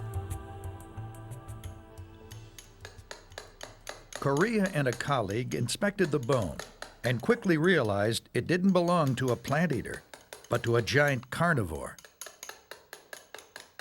They named the great beast Giganotosaurus carolini in honor of its discoverer. This 2-foot bone comes from the creature's massive lower jaw.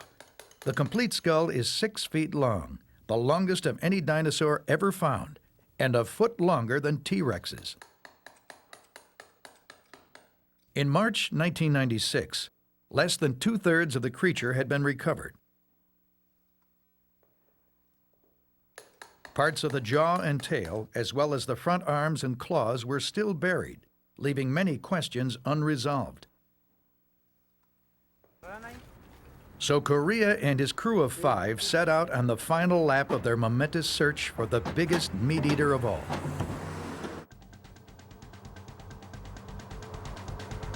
Good deal.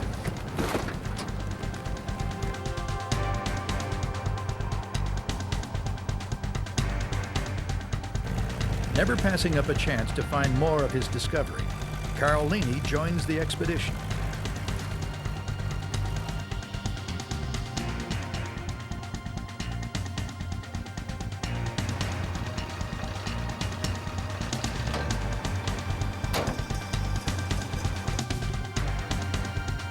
Once they arrive at the site and set up their tents, the digging can start.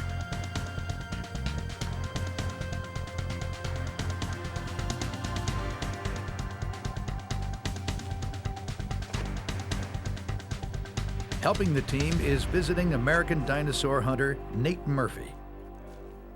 On the first day, Correa's luck is in. The crew finds part of the skull called the premaxilla, a bone that holds Giganotosaurus's front teeth and forms its snout. It's an important find. Now Correa can piece together the dinosaur's face. It's bigger than I thought.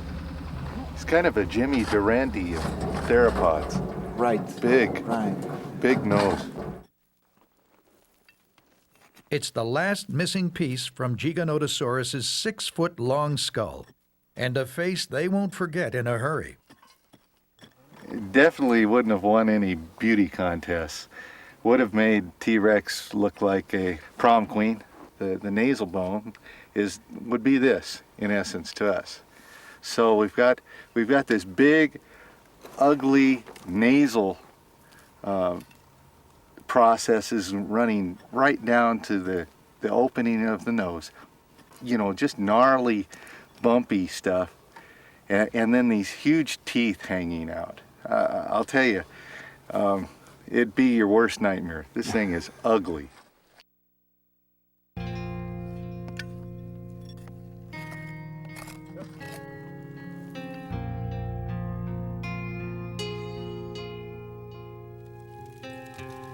After today, Correa unearthed what remained of Giganotosaurus, giving him important new insights into this previously unknown killer. Giganotosaurus was at least 3 tons heavier and 3 feet longer than the biggest tyrannosaur. Though at a glance it looks like T-Rex, there are enough differences to suggest they weren't closely related. Giganotosaurus had a smaller, narrower brain. Its razor-sharp teeth were adapted for slashing flesh, not crushing bone.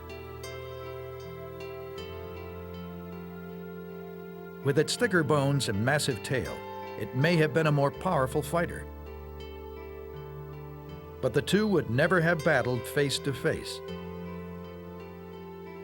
Though both come from the Cretaceous period, 144 to 65 million years ago, Giganotosaurus lived in the early part, 30 million years before T-Rex's time.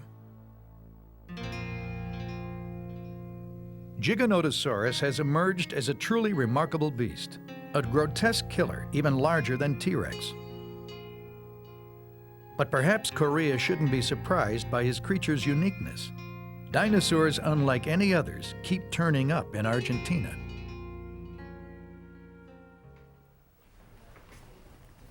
The Argentine Museum of Natural History in Buenos Aires is a treasure house of strange and unique species from ancient Patagonia.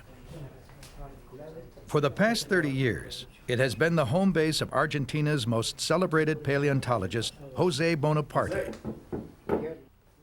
In 1985, he excavated the remains of a large meat-eating dinosaur. At about 25 feet in length, it was half the size of Giganotosaurus and not as old. It lived in the Middle Cretaceous period, about 100 million years ago. But as Bonaparte quickly realized, it was more bizarre than other carnivorous dinosaurs. El dinosaurio más raro, más extraño que hemos encontrado. This is the strangest dinosaur we have. Que fue encontrado hace 10 años. It was found 10 years ago in northern Patagonia. Y que tiene. The oddity about this dinosaur are these two front horns, along with these very carnivorous teeth. A la presencia de dientes muy carnívoros. This dinosaur also had a shorter snout than other meat-eating dinosaurs. It reminded Bonaparte of a bull, so he named the creature Carnotaurus, or carnivorous bull lizard. No other meat-eater has horns like Carnotaurus. Bonaparte thinks they weren't hunting weapons, but evolved for sexual display, like the antlers of stags. Perhaps male Carnotaurs locked horns when they competed for females. Carnotaurus represents a bizarre offshoot of the meat-eater's family tree. But in Argentina, it's not just exotic branches that are found. The possible roots of the family tree have been discovered here, ancestors that would eventually give rise to the most famous killer of all time, T-Rex. Dinosaur hunters have long hoped to find traces of the earliest dinosaur. A creature that would be the common ancestor of all the later dinosaur groups, including the giant meat-eating theropods like T-Rex.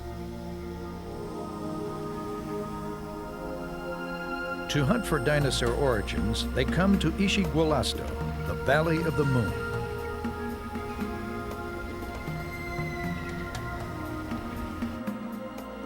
The valley is a gigantic depression in the foothills of the Andes in Argentina. Here, the ancient land surfaces are stacked one on top of another, like pages in a book. Fierce winds batter the parched cliffsides and mesa tops, slowly eating away the old land surfaces, exposing each page of the book and the fossils buried millions of years ago. These rocks date from the Triassic period, from 245 to 210 million years ago. This was the age when the first dinosaurs appeared. In the Valley of the Moon, Argentine scientists uncovered fossils of one such early dinosaur, which they named Herrerasaurus. The creature was around 10 feet long and must have weighed about 500 pounds. Though primitive, it possessed many features seen in the major theropod dinosaurs that followed. Paleontologist Bill Sill of San Juan University has been studying Herrerasaurus for 25 years.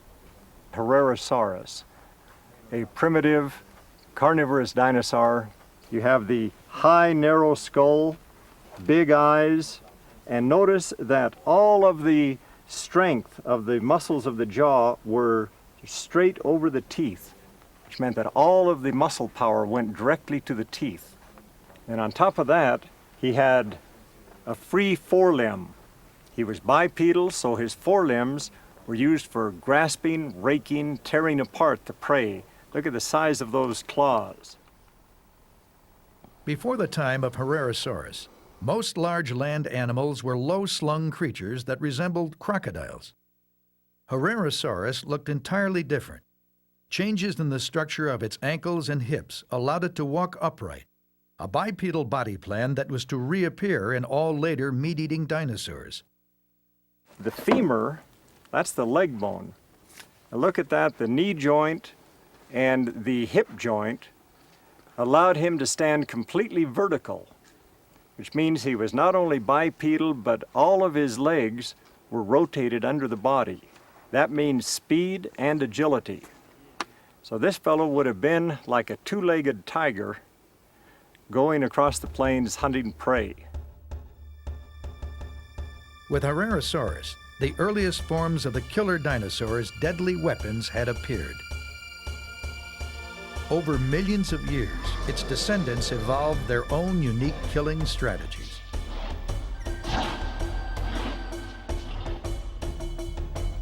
In northwestern Montana, they found the remains of one such descendant. And while they're uncertain of the exact identity, it looks like it could be Velociraptor, a small but chillingly efficient killer.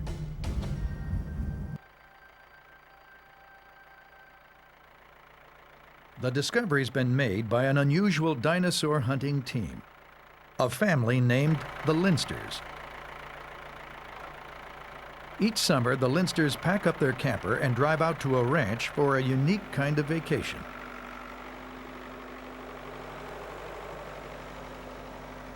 Who needs the beach when you have your very own dinosaur quarry? Cliff Linster and his family have no formal training in paleontology, but they become skilled at identifying fossils and are meticulous in their field methods. Cliff has taught the boys how to dig fossils like professionals. After the topsoil is removed, they uncover bones with ice picks and brushes, while applying acetone hardener to fortify them against breakage. The work is difficult, but there's quite a kick in uncovering dinosaur bones that haven't seen the light of day in 80 million years.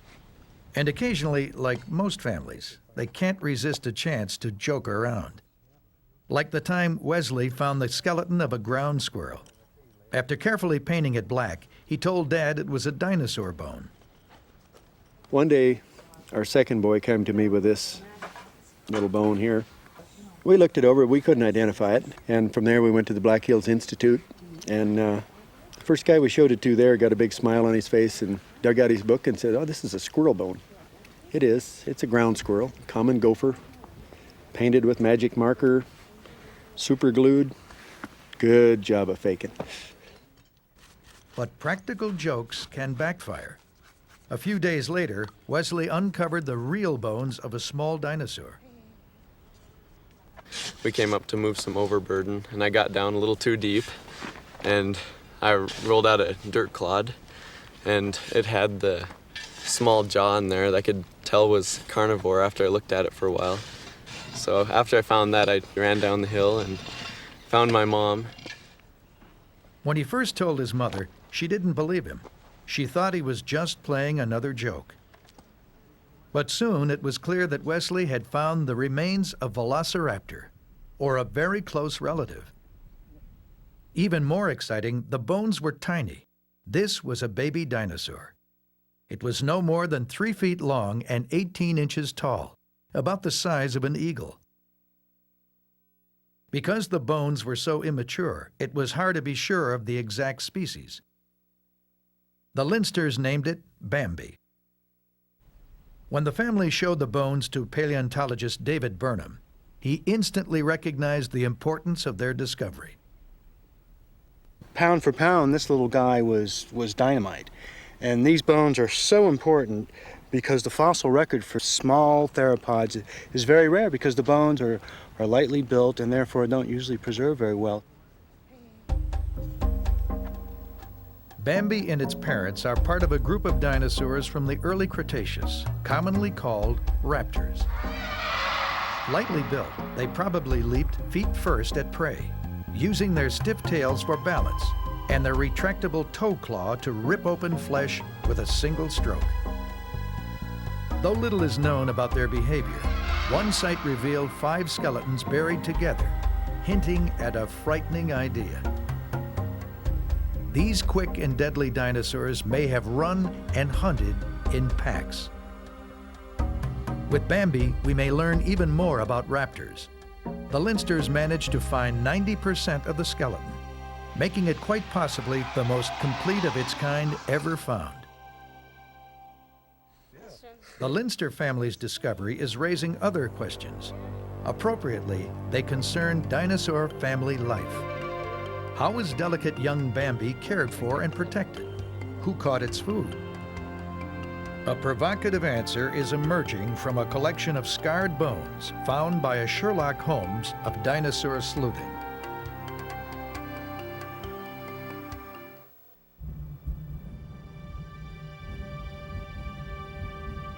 This is Como Bluff in Wyoming, a fossil gold mine ever since railroad workers found the first bones here in 1877. Today, it's the favorite hunting ground of Bob Bacher and his wife Constance. Bob is the wild man of dinosaur experts, an original thinker whose provocative theories continue to shake up the field. Now he's reconstructing the family life of carnivorous dinosaurs. The work began when Bob opened a new site just below the ridge at Como Bluff. It turned out to contain a curious mixture of bones from different kinds of large dinosaurs. This is nail quarry, named for an antique nail found on the surface. Most of the time I have to say some amateur student found an important site, but this is one of the few places I can say, I found this. When we started digging in, there were fun things. There were giant carnivorous dinosaurs, meat eaters, some as big as T-Rex, but 60 million years earlier. Well, that's kind of interesting. For most of that time, in the Jurassic period, the landscape here was a floodplain without any major rivers or streams. Not the kind of environment where dinosaurs would gather, or where their bones would usually survive.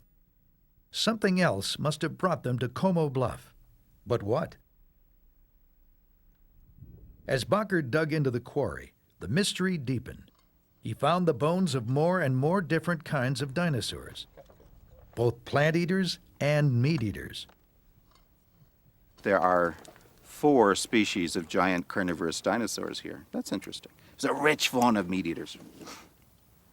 But they were victims. As we dug the bones of these giant carnivores, we found they'd been chewed.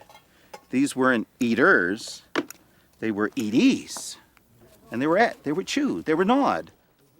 Tooth marks were clearly visible on the bones, so it looked like Nail Quarry had been a feeding site. Dinosaur victims had been killed elsewhere, dragged back, and eaten here. Another weird thing about this quarry is there are no small animals at all. The smallest animal is a baby Diplodocus at 5 tons, 10,000 pounds. That's the smallest animal. Well, whoever dragged the carcasses here didn't want small bodies. They didn't want little prey. They wanted big hunks of meat and bone and gristle. They wanted the haunch of a brontosaur, the shoulders of a stegosaur, the tail of a megalosaur. Big pieces. So who was doing the killing, dragging, and eating? Besides the chewing marks, there were other clues scattered among the bones. Meat-eating dinosaurs leave calling cards when they chew. They had teeth like crocodiles or sharks. They'd break off a tooth, a new tooth would grow in. They'd break off their teeth where they were chewing their prey, their carcasses. This is a carnivore tooth. It's got wear at the tip where the enamel was ground off. It was chewing bones. Scattered among the assortment of bones at Nail Quarry, Bacher found teeth that belonged to just one type of dinosaur. And there's only one species of predator, just one particular species of allosaur, no one else. So that was an allosaur lair. Weighing almost 2 tons and stretching over 30 feet, allosaurs were among the Jurassic's most formidable hunters. If Bob is right, they killed their victims first, then dragged them back to Nail Quarry. But why? Among the teeth Bakker found were tiny ones like this, from the smallest allosaur ever found. A baby that probably weighed just 1 pound, fresh out of the egg. According to Bakker, that's why allosaurs drag their prey here, to feed their helpless infants. Here is the shoulder blade of a brontosaur.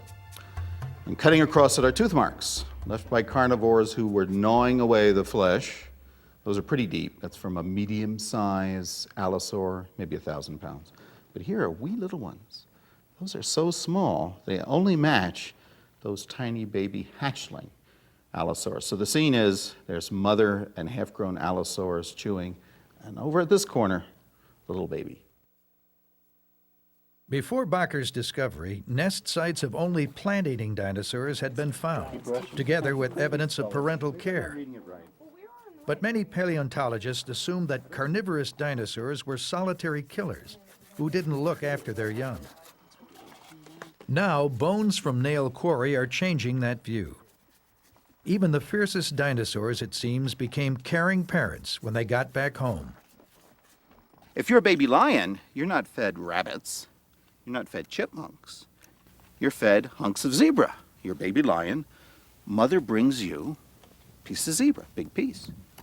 But if you were a baby allosaur right here in this part of Wyoming, you wouldn't be fed a little chipmunk-sized dinosaur, and you didn't have to hunt for yourself.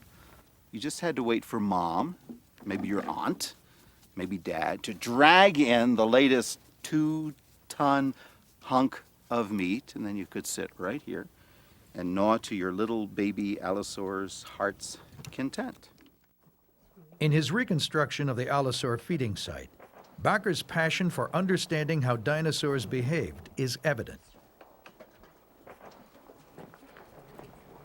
All paleontologists ultimately strive in their own way for a similar goal: to reconstruct the lost world of dinosaur behavior. With 5 T-Rexes under their belt, the team at Black Hills Institute are in a unique position to test ideas about how carnivorous dinosaurs lived and died. This is Stan, a T-Rex discovered in South Dakota in 1992, the second most complete skeleton ever found. Stan is a world traveler, newly returned from a tour of Japan. While he's on the road, Stan looks more like a giant erector set than a dinosaur.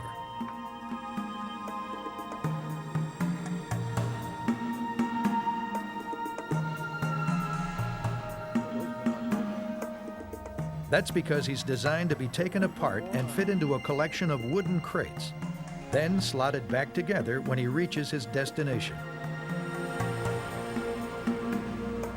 Each bone is the original fossil.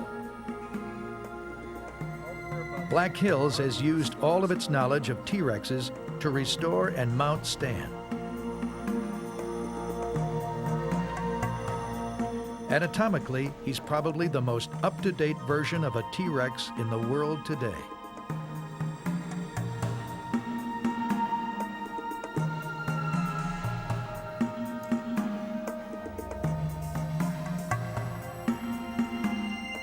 Early reconstructions depicted tyrannosaurs as portly creatures, barely able to support their own weight and dragging their tails on the ground. But assembling recent specimens like Stan has revealed how wrong those early views were. The mistakes go back to the days of Barnum Brown, who found the first T-Rexes in Montana almost a century ago. When he brought them back to the American Museum in New York, no one knew for sure how the bones should be mounted. The director, Henry Fairfield Osborne, did the best he could with the little information then available. After considering several alternatives, he finally posed the first tyrannosaur upright with its tail and feet planted on the ground. This is the T-Rex that stood in the American Museum until 1990, scaring generations of children and inspiring Hollywood producers. The land unknown.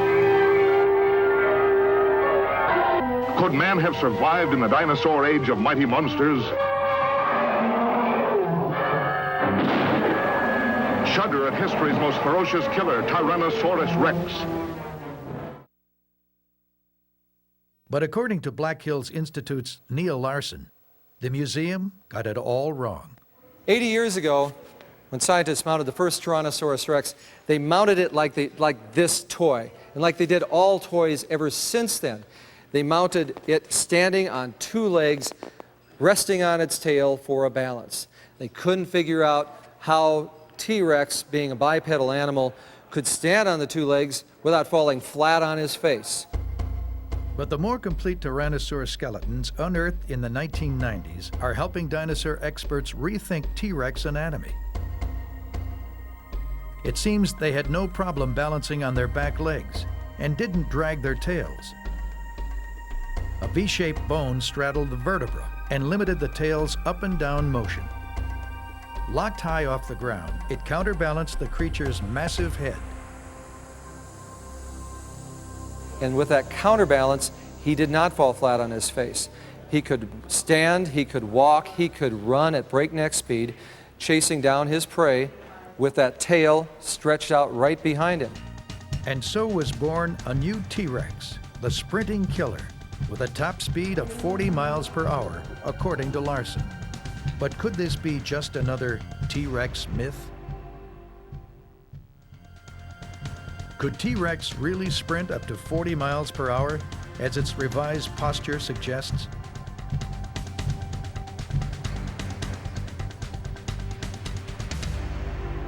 To find out, you might come to Montana and look up Matt Smith, a renowned dinosaur sculptor. Smith became curious about T-Rex's mobility when the Museum of the Rockies in Bozeman asked him to design and build a new T-Rex. In 1990, the museum had unearthed the most complete skeleton known at that time and wanted to show visitors what it would have looked like in the flesh. In sculpting this rendition of the T-Rex, I was very fortunate. We were able to lay out all the bones, take a look at the relationship between the ribs, the vertebrae, everything. To ensure his model was accurate, Smith had to measure each part of the creature, every bone, tooth, and claw. Then he had to decide how much flesh to put on the bones. It wasn't just guesswork. Although the Tyrannosaur's muscles are long gone, each has left its mark on the bones. The larger the muscle, the bigger the scar. You need to look at the bones. And on the surface of the fossil, there's a correlation between the force the muscle exerts onto the surface of the bone and the scarring it leaves behind. By looking at that, you can help identify the placement of the muscle, the size, and it'll help give you a more accurate rendition of the animal. With the model fleshed out and complete, Smith sent out copies for other dinosaur researchers to study. One reached paleontologist Jim Farlow of Indiana Purdue University, who wanted to use the model to investigate T-Rex's top running speed. According to Farlow, the creature's speed would be limited by its weight, so he used the model in a water displacement experiment to estimate how much the T-Rex weighed when it was alive. His calculations showed that it would have weighed 6 to 8 tons. If a T-Rex that heavy ran faster than around 20 miles per hour, Farlow believes the consequences would be fatal. You've got an animal, a really big, heavy animal, the size of a small truck, going at this kind of speed in these certain scenarios. It can't stop itself. What if T-Rex stumbled or tripped while sprinting at high speed? The head alone coming down from 15 feet in the air, that would be like taking a really big watermelon and dropping it from a second or third story window. I mean, the impact, the deceleration would sort of make it blow up like a water balloon. Next, its body would be crushed under its own weight as it crashed to the ground.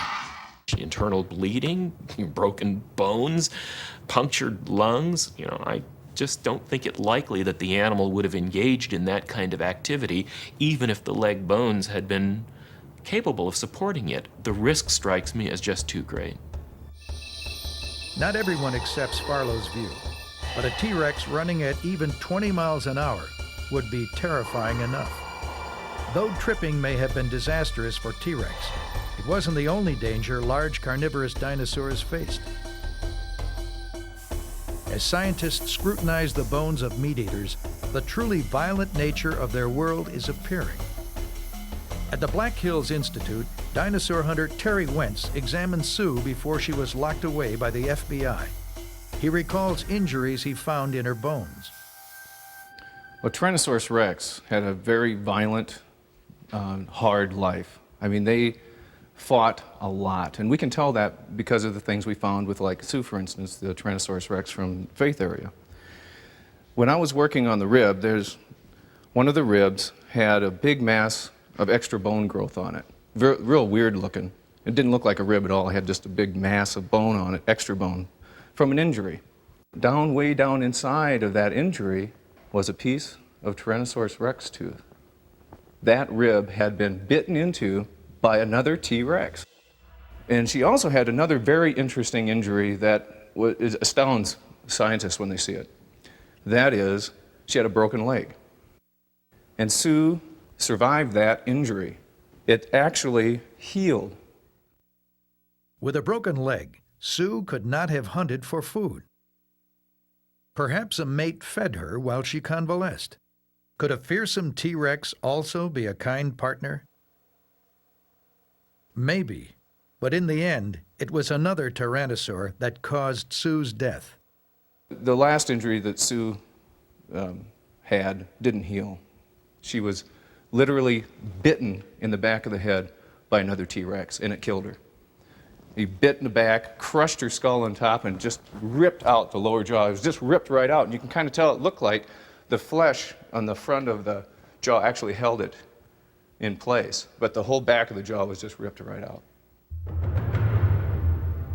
Some meat-eaters mutilated each other, perhaps while defending their turf. Others were wounded in pursuit of prey.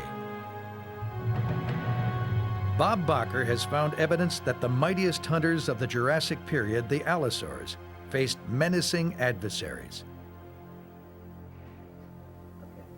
This particular allosaur has a wound inflicted in a battle with a plant eater. It's right here. There's a deep, penetrating wound which went all the way through the bone and produced an open, oozing abscess that lasted for months. Every time this critter sat down, it probably went, whoo! Who made the wound? Probably the rear end of a stegosaurus, where there are massive spikes. The crime probably went like this. Here's an allosaur, here's a stegosaur with spikes, and whack.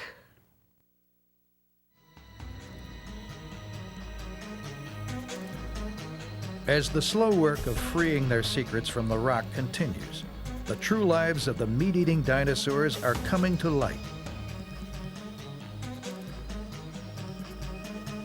While there's no doubt they were horrifying monsters, scientists are discovering that they were like nearly all creatures that have inhabited Earth. They struggled in their own unique ways to survive, to feed themselves, to care for their young, and to protect their kind.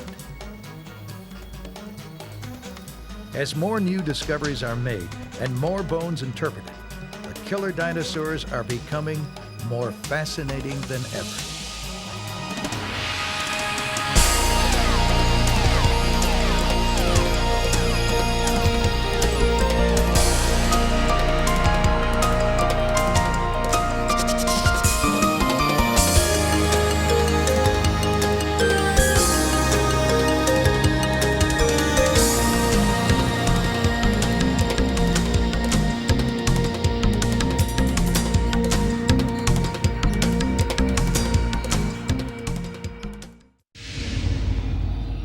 dinosaurs ruled the Earth for 150 million years, surviving, evolving, flourishing. Then mysteriously, they vanished.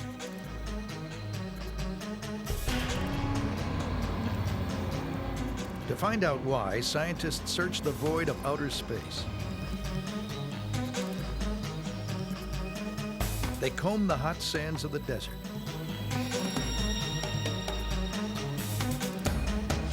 And they plumb the depths of the ocean.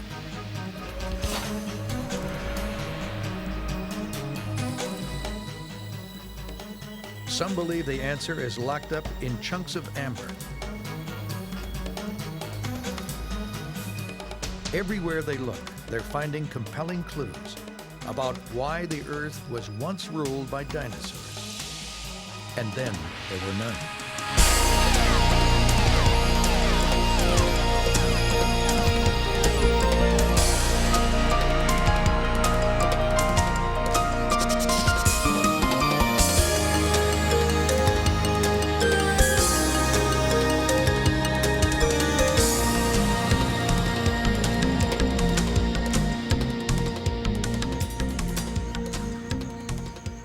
65 million years ago, the world was teeming with dinosaurs. But then an unimaginable disaster happened. A giant asteroid came screaming toward Earth at 60,000 miles per hour.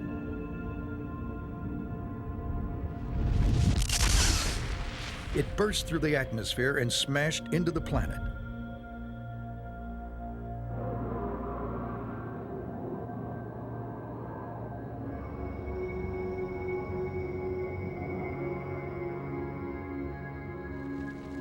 Fiery debris was thrown thousands of miles, causing death and destruction. Smoke and dust formed a giant cloud that enveloped the Earth, blotting out the sun and drenching the land with lethal acid rain. The planet was plunged into icy darkness. Photosynthesis stopped. Vegetation withered. In the gloom, plant-eating dinosaurs starved to death. The meat-eaters soon followed. In one swift, terrible catastrophe, the dinosaurs' 150 million-year reign came to an end.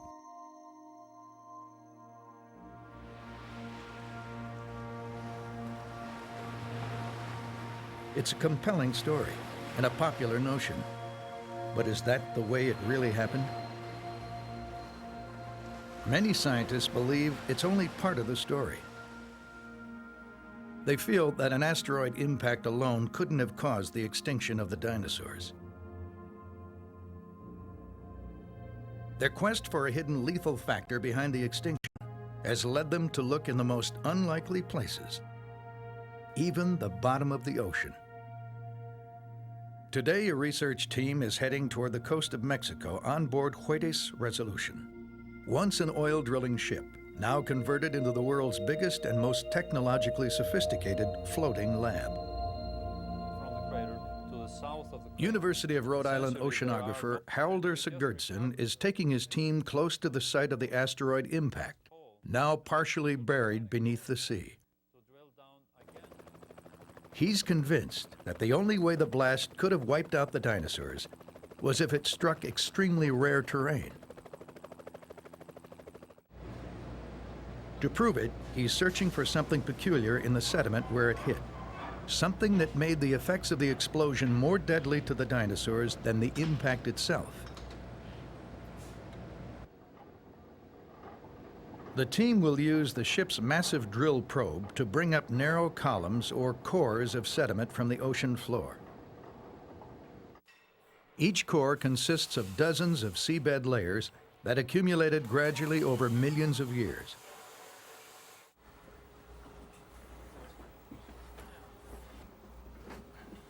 We're planning to drill at a number of sites in the Caribbean where we will recover cores from the sea floor about a mile down. that will provide us new information about the process of the impact and the environmental effects of this great meteorite impact. Aboard are 10 state-of-the-art laboratories where the scientists will analyze the chemistry of the rocks and sand in the cores. Boundary layer clay in it. There's a lot of work ahead, but when they finish, Sigurdsson may finally have the answer to the dinosaurs' demise. It's a mystery scientists have been trying to figure out ever since dinosaurs were discovered. British naturalist Richard Owen coined the word dinosaur in 1842 and also came up with the first theory for why they died out. He believed that in the age of dinosaurs, there was a depletion of oxygen. The dinosaurs survived because they were like sluggish reptiles. Then somehow oxygen levels rose, favoring the faster-moving mammals, and the dinosaurs went extinct. But Owen's theory was little more than guesswork, and since Darwin had yet to publish his theory of evolution, most of Owen's contemporaries believed in a simpler notion, that the dinosaurs were wiped out by the biblical flood. As science progressed, geologists found evidence of numerous great floods and catastrophes in Earth's history, floods that the dinosaurs survived.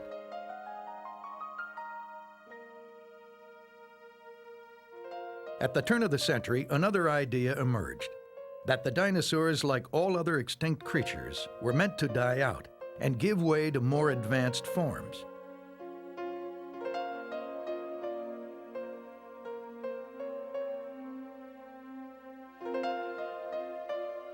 Throughout the 20th century, many theories were bounced back and forth. However, all had one thing in common with earlier ideas. They couldn't be supported by hard evidence.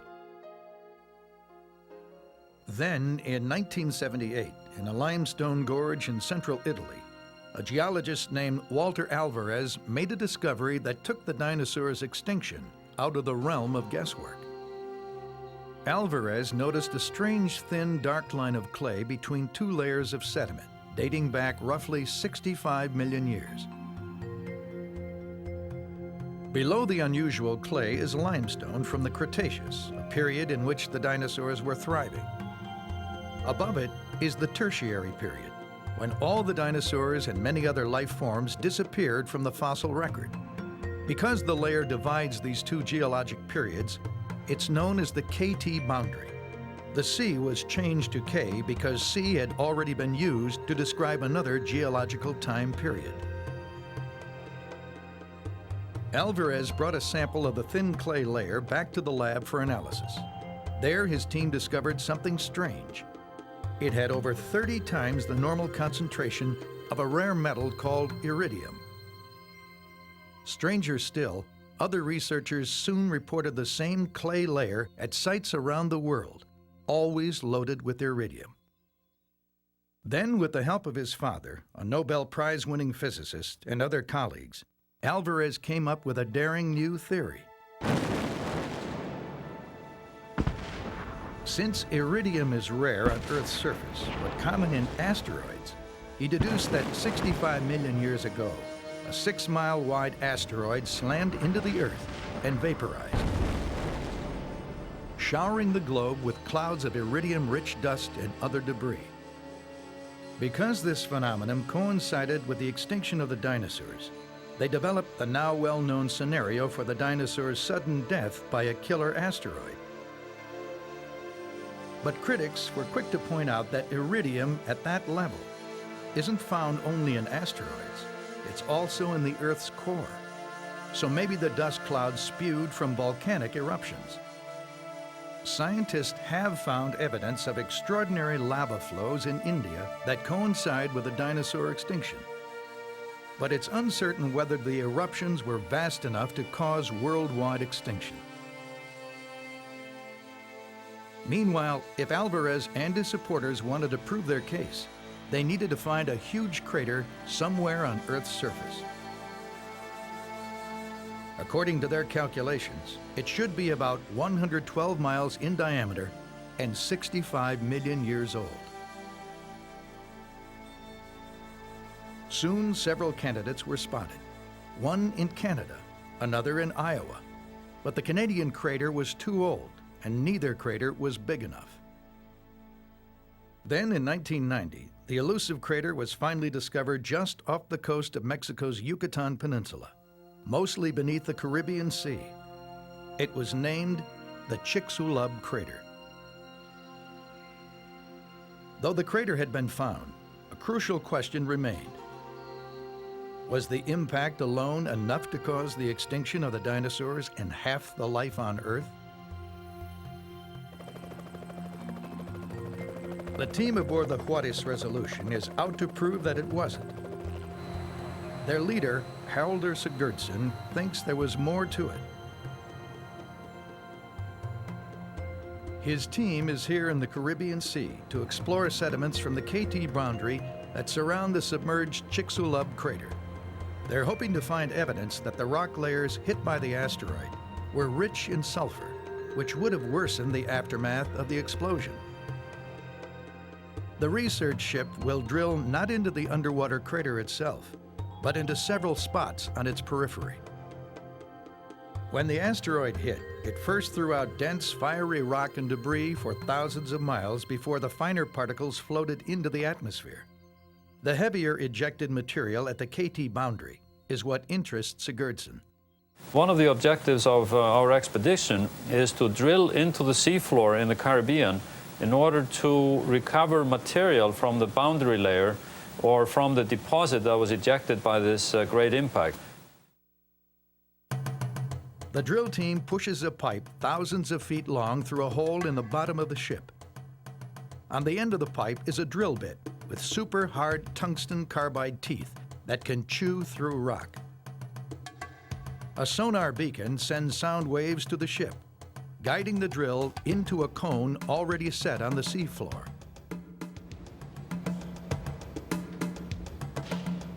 To reach a mile down, they have to assemble the pipe on board, linking 100-foot sections together one by one.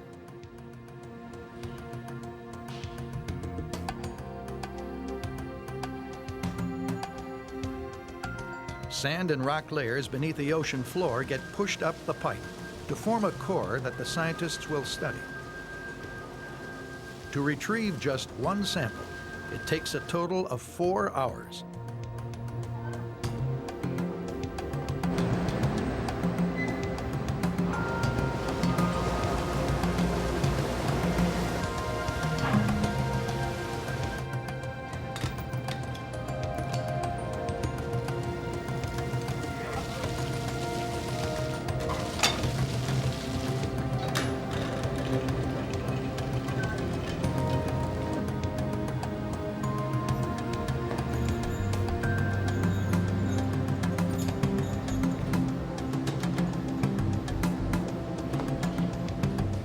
When they pull the drill back to the surface, the core will have the same layers in the same order as the undersea rock itself. But the KT boundary layer they're looking for is thin, making it extremely difficult to locate beneath a mile of water. Will the team find it? There's no way of knowing until they get the core into the lab. The team aboard the Juarez Resolution anxiously awaits the retrieval of a core containing sediment from the seafloor. If it holds the crucial KT boundary layer, they'll begin to look for evidence that the killing power of the asteroid that wiped out the dinosaurs was amplified by its collision with sulfur-rich rocks.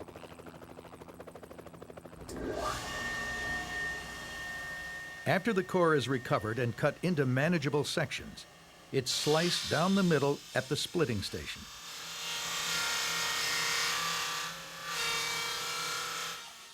Half will be saved for later study. The other half goes directly to the onboard lab. Well, see what we got here. Looks like a great core. Now, Haraldur Sigurdsson and his team can examine the core to see if it contains the dark clay boundary layer. The drilling was a success. If this is the tertiary limestone, The layer is right there in the middle of the core. in order to pin that down. Well, we need to get a sample from somewhere down in here. We should see, it might be in the upper part of this. One end is from the Cretaceous period, when the dinosaurs were still alive. The other end is from the Tertiary, after they died out. And in between is the KT layer that marks the dinosaurs' last days on Earth.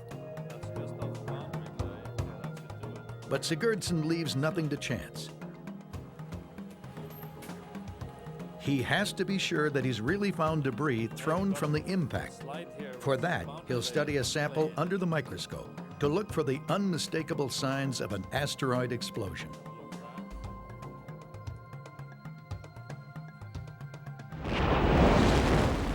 The energy of such a blast is so enormous, it melts the underlying rock. Globs of liquid rock are flung into the sky. The molten rock cools as it falls to Earth. Some turns into tiny glass beads, or tektites, which fall like rain all around the Earth. At the same time, the blast shatters grains of the mineral quartz in a distinctive way. It's called shocked quartz. Under the microscope, they find the shocked quartz. It's clearly sheared and shattered by the force of the explosion. Then they find the distinctive glass beads, the tektites. The two discoveries prove they pinpointed the ejected material. Now Sigurdsson and his team can begin to analyze the tektites for sulfur content. Careful chemical analysis later shows that Sigurdsson found what he wanted. The tektites contain a high level of sulfur, indicating the asteroid struck sediment that was rich in a mineral called gypsum. According to Sigurdsson, the energy of the impact would have vaporized the gypsum into a huge cloud of sulfur dioxide. As it spread through the upper atmosphere, it changed into sulfuric acid. Particles of the sulfuric acid acted like trillions of lenses, reflecting the sunlight away from the Earth. The deadly veil would have blocked out sunlight to a greater degree than anyone imagined. For an entire year, the world must have been dark and frozen, leaving no chance for the dinosaurs to survive. It was an incredible twist of fate that the asteroid hit where it did. It was like a bomb hitting a powder keg. Even more astonishing, less than 1% of the Earth's crust has this kind of sulfur-rich rock. If the asteroid had hit almost anywhere else, the dinosaurs might have survived. In the ship's lab, the team finds evidence of the impact's effect on creatures that lived in the sea, where apparently even more life was wiped out than on land. Here in the lab on ship. University of Rhode Island paleontologist Stephen DeHunt put limestone from the core under a microscope. If you take a look at the rock that's below the impact layer here, you see the skeletons of small animals that floated around in the surface ocean eating phytoplankton. This rock is composed almost entirely of their skeletons. We have in this picture probably 8 or 9 different varieties, same size. But just a centimeter above the impact layer, a totally different world appears. We see a rock that's just got a few scattered, lonely little individuals here and there. These 3 dots right here comprise the skeleton of one of the few species that actually survived the impact event.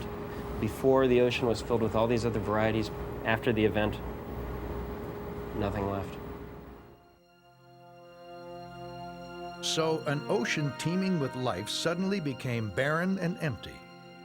One cosmic mishap forever changed life on Earth. To Sigurdsson, it all adds up to proof that a massive asteroid blasted into a bed of sulfur-rich sediments and wiped out ancient life on Earth in a flash. It's clear that the dinosaurs didn't stand a chance in the bitter aftermath of the impact. But exactly how close did the asteroid come to destroying all life on Earth? clues that reveal the magnitude of the devastation are buried in the bleak badlands of North Dakota. Here, summer temperatures reach over 100 degrees in the shade, and fierce storms whip up the sand. But scientists flock here because of its well-preserved record of the end of the dinosaur age. Today, a team is setting out to learn more about that record.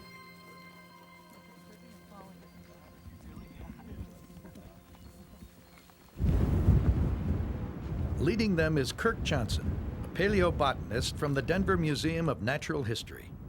He's here to look at the fossil record of plants. An asteroid powerful enough to kill the dinosaurs would have also destroyed a tremendous amount of plant life. In the rocks, he has little trouble finding the thin, dark clay layer that marks the impact, the KT boundary.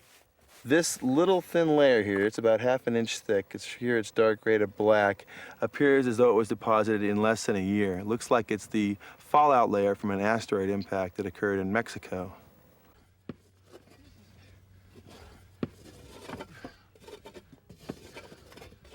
With the impact layer identified, Johnson and his crew search for plant fossils. To him, they can actually reveal more than dinosaur bones. The plants that grew with the last dinosaurs actually tell you a lot more about the late Cretaceous period than the dinosaurs themselves, because plants are a much more integral part of the landscape. When you walk outside, for instance, what do you see? You don't see lots of animals running around. You see vegetation, plants, trees, grass. To get a clear picture of what happened to the vegetation at the KT boundary, the team must find a wide sample of plant fossils. We have to set the stage. We have to build the late Cretaceous world before we destroy it. And the destruction of that late Cretaceous world is what happened right at the KT boundary. And what we're trying to do here is reconstruct the vegetation, the landscape, the environments of the late Cretaceous, understand its climate. Then what we do is climb up the hill, we cross the KT boundary, we do the same thing in the early tertiary period, and we compare before and after. The team first works in sediments from the late Cretaceous period, the time just before the impact. They'll soon find out what kind of landscape the dinosaurs roamed in and what happened to it after the asteroid hit.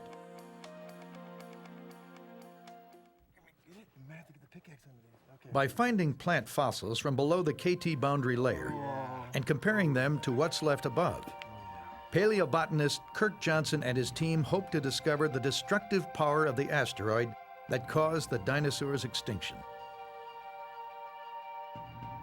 As the soft rocks from the late Cretaceous layer are pried open, they reveal a variety of fossilized leaves.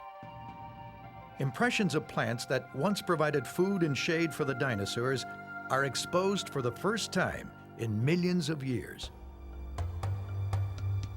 Most are broadleafed, like relatives of avocado, cinnamon, and lotus plants. All are subtropical species.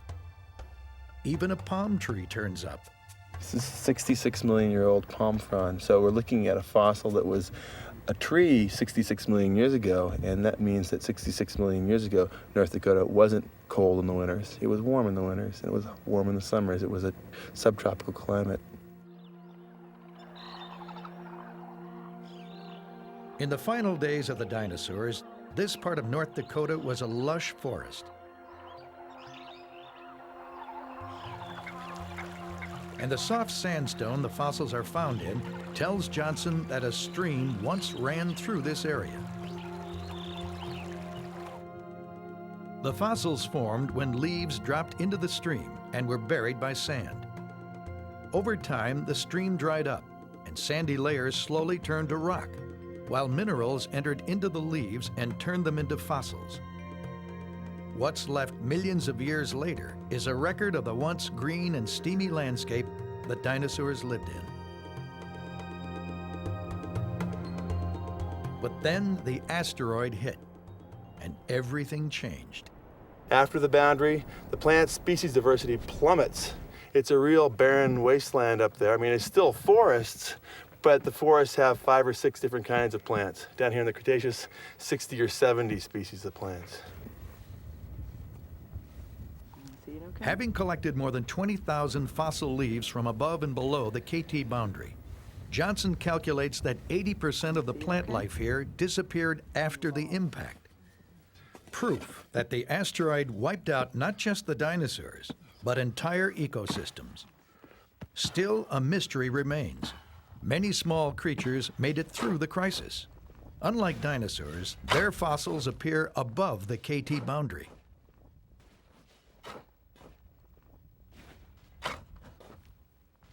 We find our crocodiles, alligators, turtles, snakes, lizards, and mammals, and birds, frogs, things like that. But all small animals, and one of the things that all small animals share, besides their small body size, is they have pretty large populations. So there's a lot more mice than there are elephants, for instance. And so that's one of the things that probably made the dinosaurs vulnerable, was the fact that they were large animals, and as a result had probably relatively small population size. So, does a solution simply lie in the large numbers of little animals, guaranteeing that some would survive the harsh aftermath of the impact? Or was there something else going on? Even today, the puzzle of the dinosaurs' disappearance remains unsolved. Scientists still bitterly dispute the cause. The asteroid theory may be popular, but many don't accept it. By probing further, they've found clues hinting at other agents of death and offer explanations as to why some creatures survived. At the Tate Museum in Casper, Wyoming, one of paleontology's most original thinkers, Bob Bacher, has devised his own solution by looking at the big picture. We dinosaur scientists have a KT fixation. There are conferences about the KT, there are books about the KT, there are TV programs about the KT. That's a bit of a mistake, because if you want to know why the dinosaurs died at the end of the Cretaceous, you got to put them in context. That wasn't the only ecosystem collapse. There were 5 or 10 or 15 others.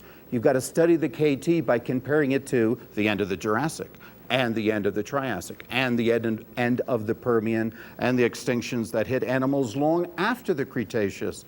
Put the KT in context, and then you'll find out who killed T-Rex. Besides the dinosaurs, there have actually been at least 5 mass extinctions throughout the history of our world. In fact, extinction seems to be the rule. Many scientists agree that 90% of all creatures that have ever lived are now extinct. Studying these mass extinctions, Bacher found that they all had something in common. He uses the Jurassic extinction as an example. At the end of the Jurassic, this system collapsed. The top predators, the allosaurs, went extinct. Their prey, the brontosaurs, were nearly totally exterminated. The plant-eating stegosaurs became very rare. In the oceans, there were extinction. What did it? The pattern of dying is the same you see at the KT boundary, the end of the Cretaceous. In fact, every time there's an extinction on land, it happens the same way. The victim profile is the same. It's the big active predators and the big active plant eaters who die. There would be extinctions after the KT. There were extinctions before the Jurassic, and all of them have the same MO, modus operandi. You want to know why the allosaurs went extinct? You have to find the serial killer that attacks the land ecosystem. What caused the large dinosaurs to die at the end of both periods? According to Bacher, every extinction has coincided with a drop in global sea levels. This left land bridges connecting previously isolated continents. Dinosaurs that were living on a single landmass could then easily spread from one continent to another, but they carried with them latent diseases from their own habitats. When they came in contact with groups of dinosaurs from new habitats, diseases would be transmitted. Without immunities to new diseases, one group would be killed off by an epidemic. Eventually, entire populations would collapse. But what about the smaller animals? According to Bacher, it was easy for large dinosaurs to roam long distances across land bridges, but difficult for small animals. Even a shallow river could block their progress. With the big dinosaurs gone, niches opened up for those who hung on. In the hills of Como Bluff, Wyoming, Bacher has found evidence of survivors of the Jurassic extinction, which shows a similar pattern to the extinction at the KT boundary. The extinction of dinosaurs at the end of the Jurassic was an opportunity for other species. If you lived in fresh water, if you were a turtle or a crocodile, you enjoyed the event. Turtle evolution speeds up during this extinction time. And if you were something else, too, you enjoyed the event. If you were small and hot-blooded and furry, if you belonged to our class, the class Mammalia, your evolution, too, took advantage of this opportunity. So each time an extinction occurs, opportunities are created for the survivors.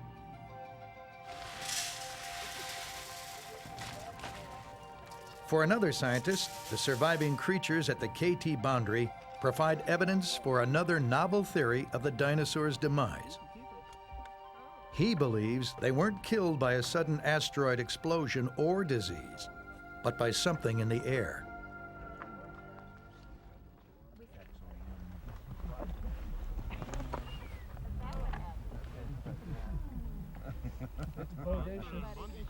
Now we can just gently tease. Every summer, paleontologist Keith Rigby of Notre Dame University comes to the Badlands of Montana to hunt for fossils. Okay. What he finds here tells a different story of the dinosaurs' extinction 65 million years ago. We're looking right here at what some say is the Cretaceous-Tertiary boundary, a black streak in the hillside right here. Some say this is where an asteroid hit the Earth, killed the dinosaurs, and everything was wiped out in more or less an afternoon. What we're finding out is that it's different than that. Right there. The startling evidence he's found is the product of extensive teamwork. His students and volunteers aren't looking for prize museum specimens. Instead, their goal is to collect thousands of tiny bone fragments and teeth from many creatures. These will allow Rigby to build a broad picture of entire animal populations. He thinks tracing how these populations changed over time is the best way to study the cause of the extinction.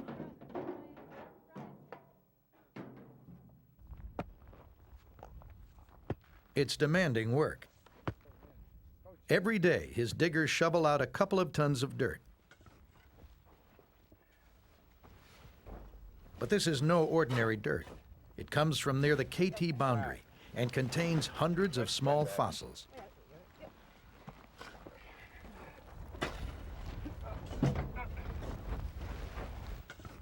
Some of the sacks are filled with sediment taken from below the boundary in the Cretaceous period.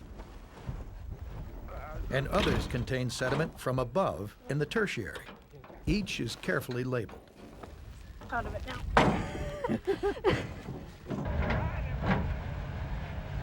The team hauls the bags to a nearby reservoir. Go to the right. Here, the contents of the sacks are emptied into strainers.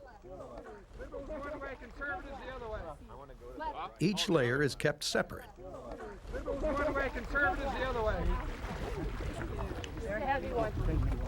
Next, it's time to head for the water.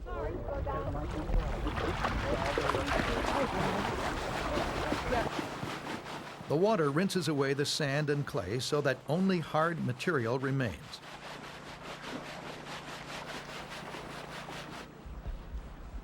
Mostly rock turns up, but tiny broken up fossil bones and teeth are also revealed.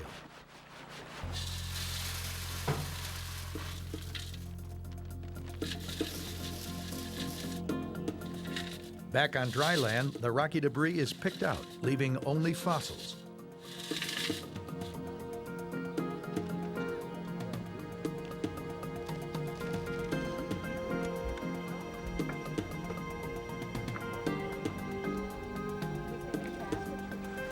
Finding these fragments is the hardest part of the work.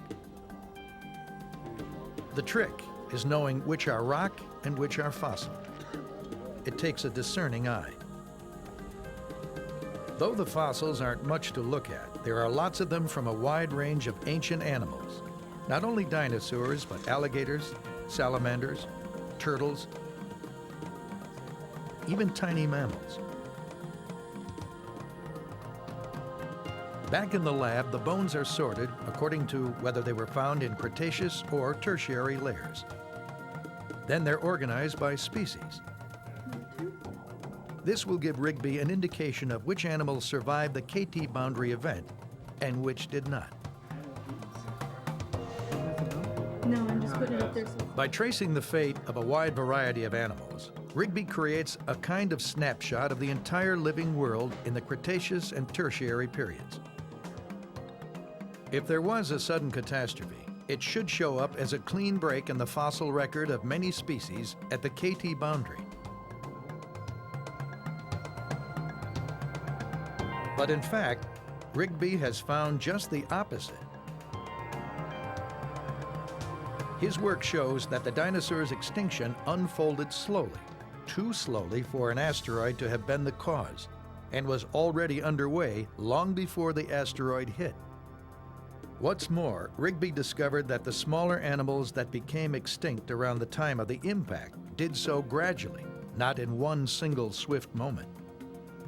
At the same time, other species survived unharmed. And most surprising, small mammals began to diversify and expand.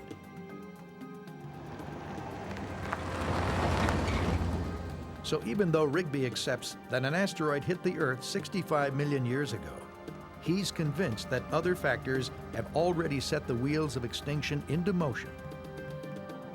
In fact, according to Rigby, the entire idea of sudden extinction as seen in the rocks is misleading. A layer marking an extinction may be less than an inch thick, but could represent tens of thousands of years. We've seen extinctions in the geologic record time and time again. They appear sudden in the geologic record, but this is thousands, tens of thousands of years to take to accomplish this sudden geologic event.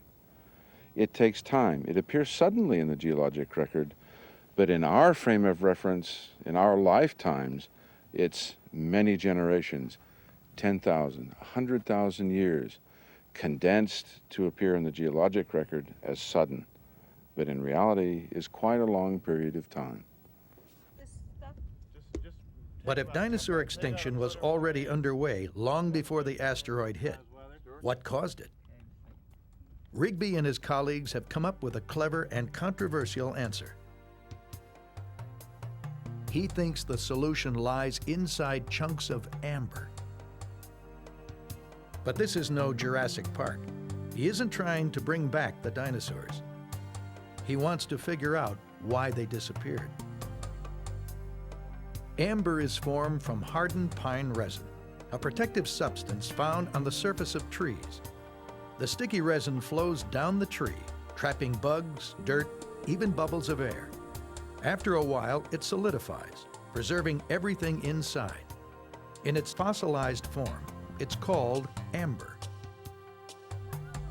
Rigby's team has dug up chunks of amber preserved inside layers of rock from the Cretaceous, the last period of the dinosaurs. What they're looking for is amber chunks that have bubbles trapped inside. The bubbles, they believe, contain the air breathed by dinosaurs millions of years ago. The clues that we found so far are incredibly interesting.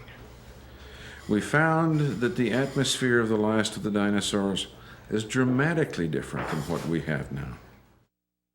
Could the air that dinosaurs breathed be different from today's? To find out, Rigby sends off the chunks of amber from his dig site to a lab in Denver. There, Gary Landis, a geochemist from the United States Geological Survey, will release the air from the bubbles for the first time in millions of years. It's nothing short of phenomenal. It's really exciting. I mean, to hold a piece of a capsule that contains air from 60, 70, 100 million years ago is phenomenal. It's thoroughly thrilling. But how can Landis be sure the air inside the bubbles is really that old? The ancient air may have leaked out, or new air leaked in. To show that amber is airtight, Landis devised a test. First, he placed samples of amber inside a nuclear reactor. The radiation converts potassium, found naturally in the amber, to the gas argon. Argon molecules are smaller than oxygen molecules and don't react with amber, so argon would escape from the amber more easily than oxygen.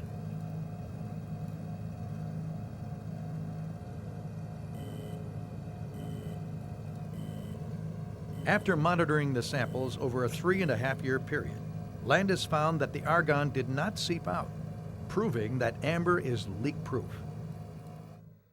The next step is to release the air to analyze its contents and see what secrets it tells about the fate of the dinosaurs. To do that, Landis puts amber from the Cretaceous inside a vacuum chamber. The machine slowly cracks and crushes the amber, unlocking the ancient air trapped in the bubbles. He then uses a mass spectrometer to measure the different elements of the air and identify its components. The results show the air breathed by the dinosaurs during the Middle Cretaceous was made of the same elements as today's. But there was one crucial difference. The amount of oxygen was dramatically higher, at nearly 35%. The air we breathe contains only 21% oxygen. By analyzing air samples ranging from the early Cretaceous to today, Landis found that oxygen levels have gradually dropped. Landis and Rigby believe the drop in oxygen levels is what slowly killed off the dinosaurs, while sparing other creatures, including mammals. Their theory includes recent studies that suggest dinosaurs may have lacked a diaphragm and relied on their giant chest muscles to flex their rib cages in order to breathe. The method was inefficient, but in an oxygen-rich environment, that wasn't a problem. As the air became thinner, however, the dinosaurs began to suffocate. They were unable to move as rapidly and unable to chase down and make their kills in food. They were less capable of migrating to new pastures for grazing, for feed. And you might even speculate that an animal having difficulty breathing enough to maintain its normal activity would be far less interested even in sex and reproduction. Meanwhile, small mammals prospered. They had a muscular diaphragm beneath their lungs that helped them breathe the oxygen-depleted air. Smaller reptiles without diaphragms hung on because of their lower metabolic needs. But what caused the oxygen level to drop? According to Rigby and Landis, in the middle period of dinosaurs, the Jurassic, Earth's land masses were rapidly shifting, causing great volcanic eruptions and earthquakes. The violent activity pumped large amounts of carbon dioxide into the air, which the trees converted to oxygen. It was a lush, oxygen-rich environment in which the dinosaurs thrived. Then, in the Cretaceous, land mass movements slowly settled down. With fewer eruptions, less carbon dioxide was spewed. Plant life withered, and oxygen levels dropped. Slowly, the dinosaurs died out. By the time the asteroid hit, the damage was already done. While the oxygen theory is controversial, many paleontologists agree that slow-acting, complex environmental changes contributed to the dinosaurs' demise. Even so, it can't be denied that dinosaur remains vanish from the fossil record at the same place that marks an asteroid impact, and evidence continues to mount that links the two events.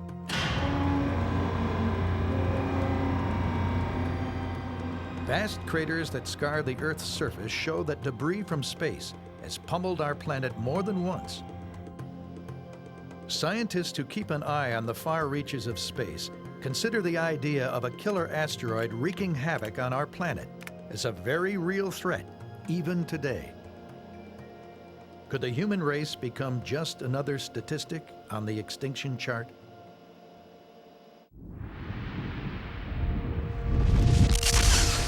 Could a giant asteroid come flying out of the sky and wipe humanity from the face of the Earth? Are we doomed to suffer the same fate as the dinosaurs?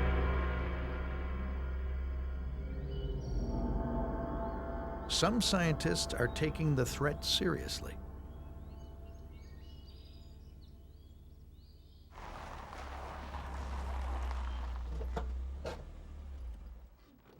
At Kitt Peak Observatory near Tucson, Arizona, Jim Scotty is one of the astronomers who run a project called Space Watch.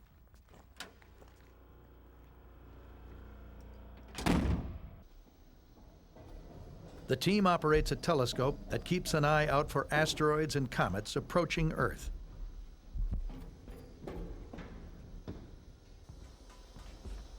Scotty has seen enough of them to be worried. To recognize impending disaster as early as possible, he bathes his telescope with liquid nitrogen to minimize distortion.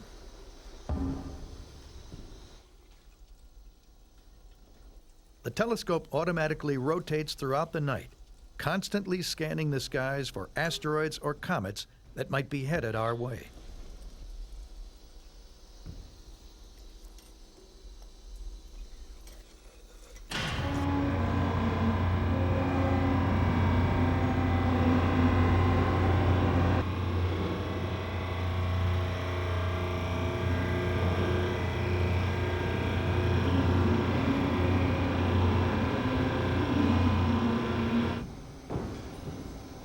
The view is recorded by a sensitive electronic camera attached to the telescope.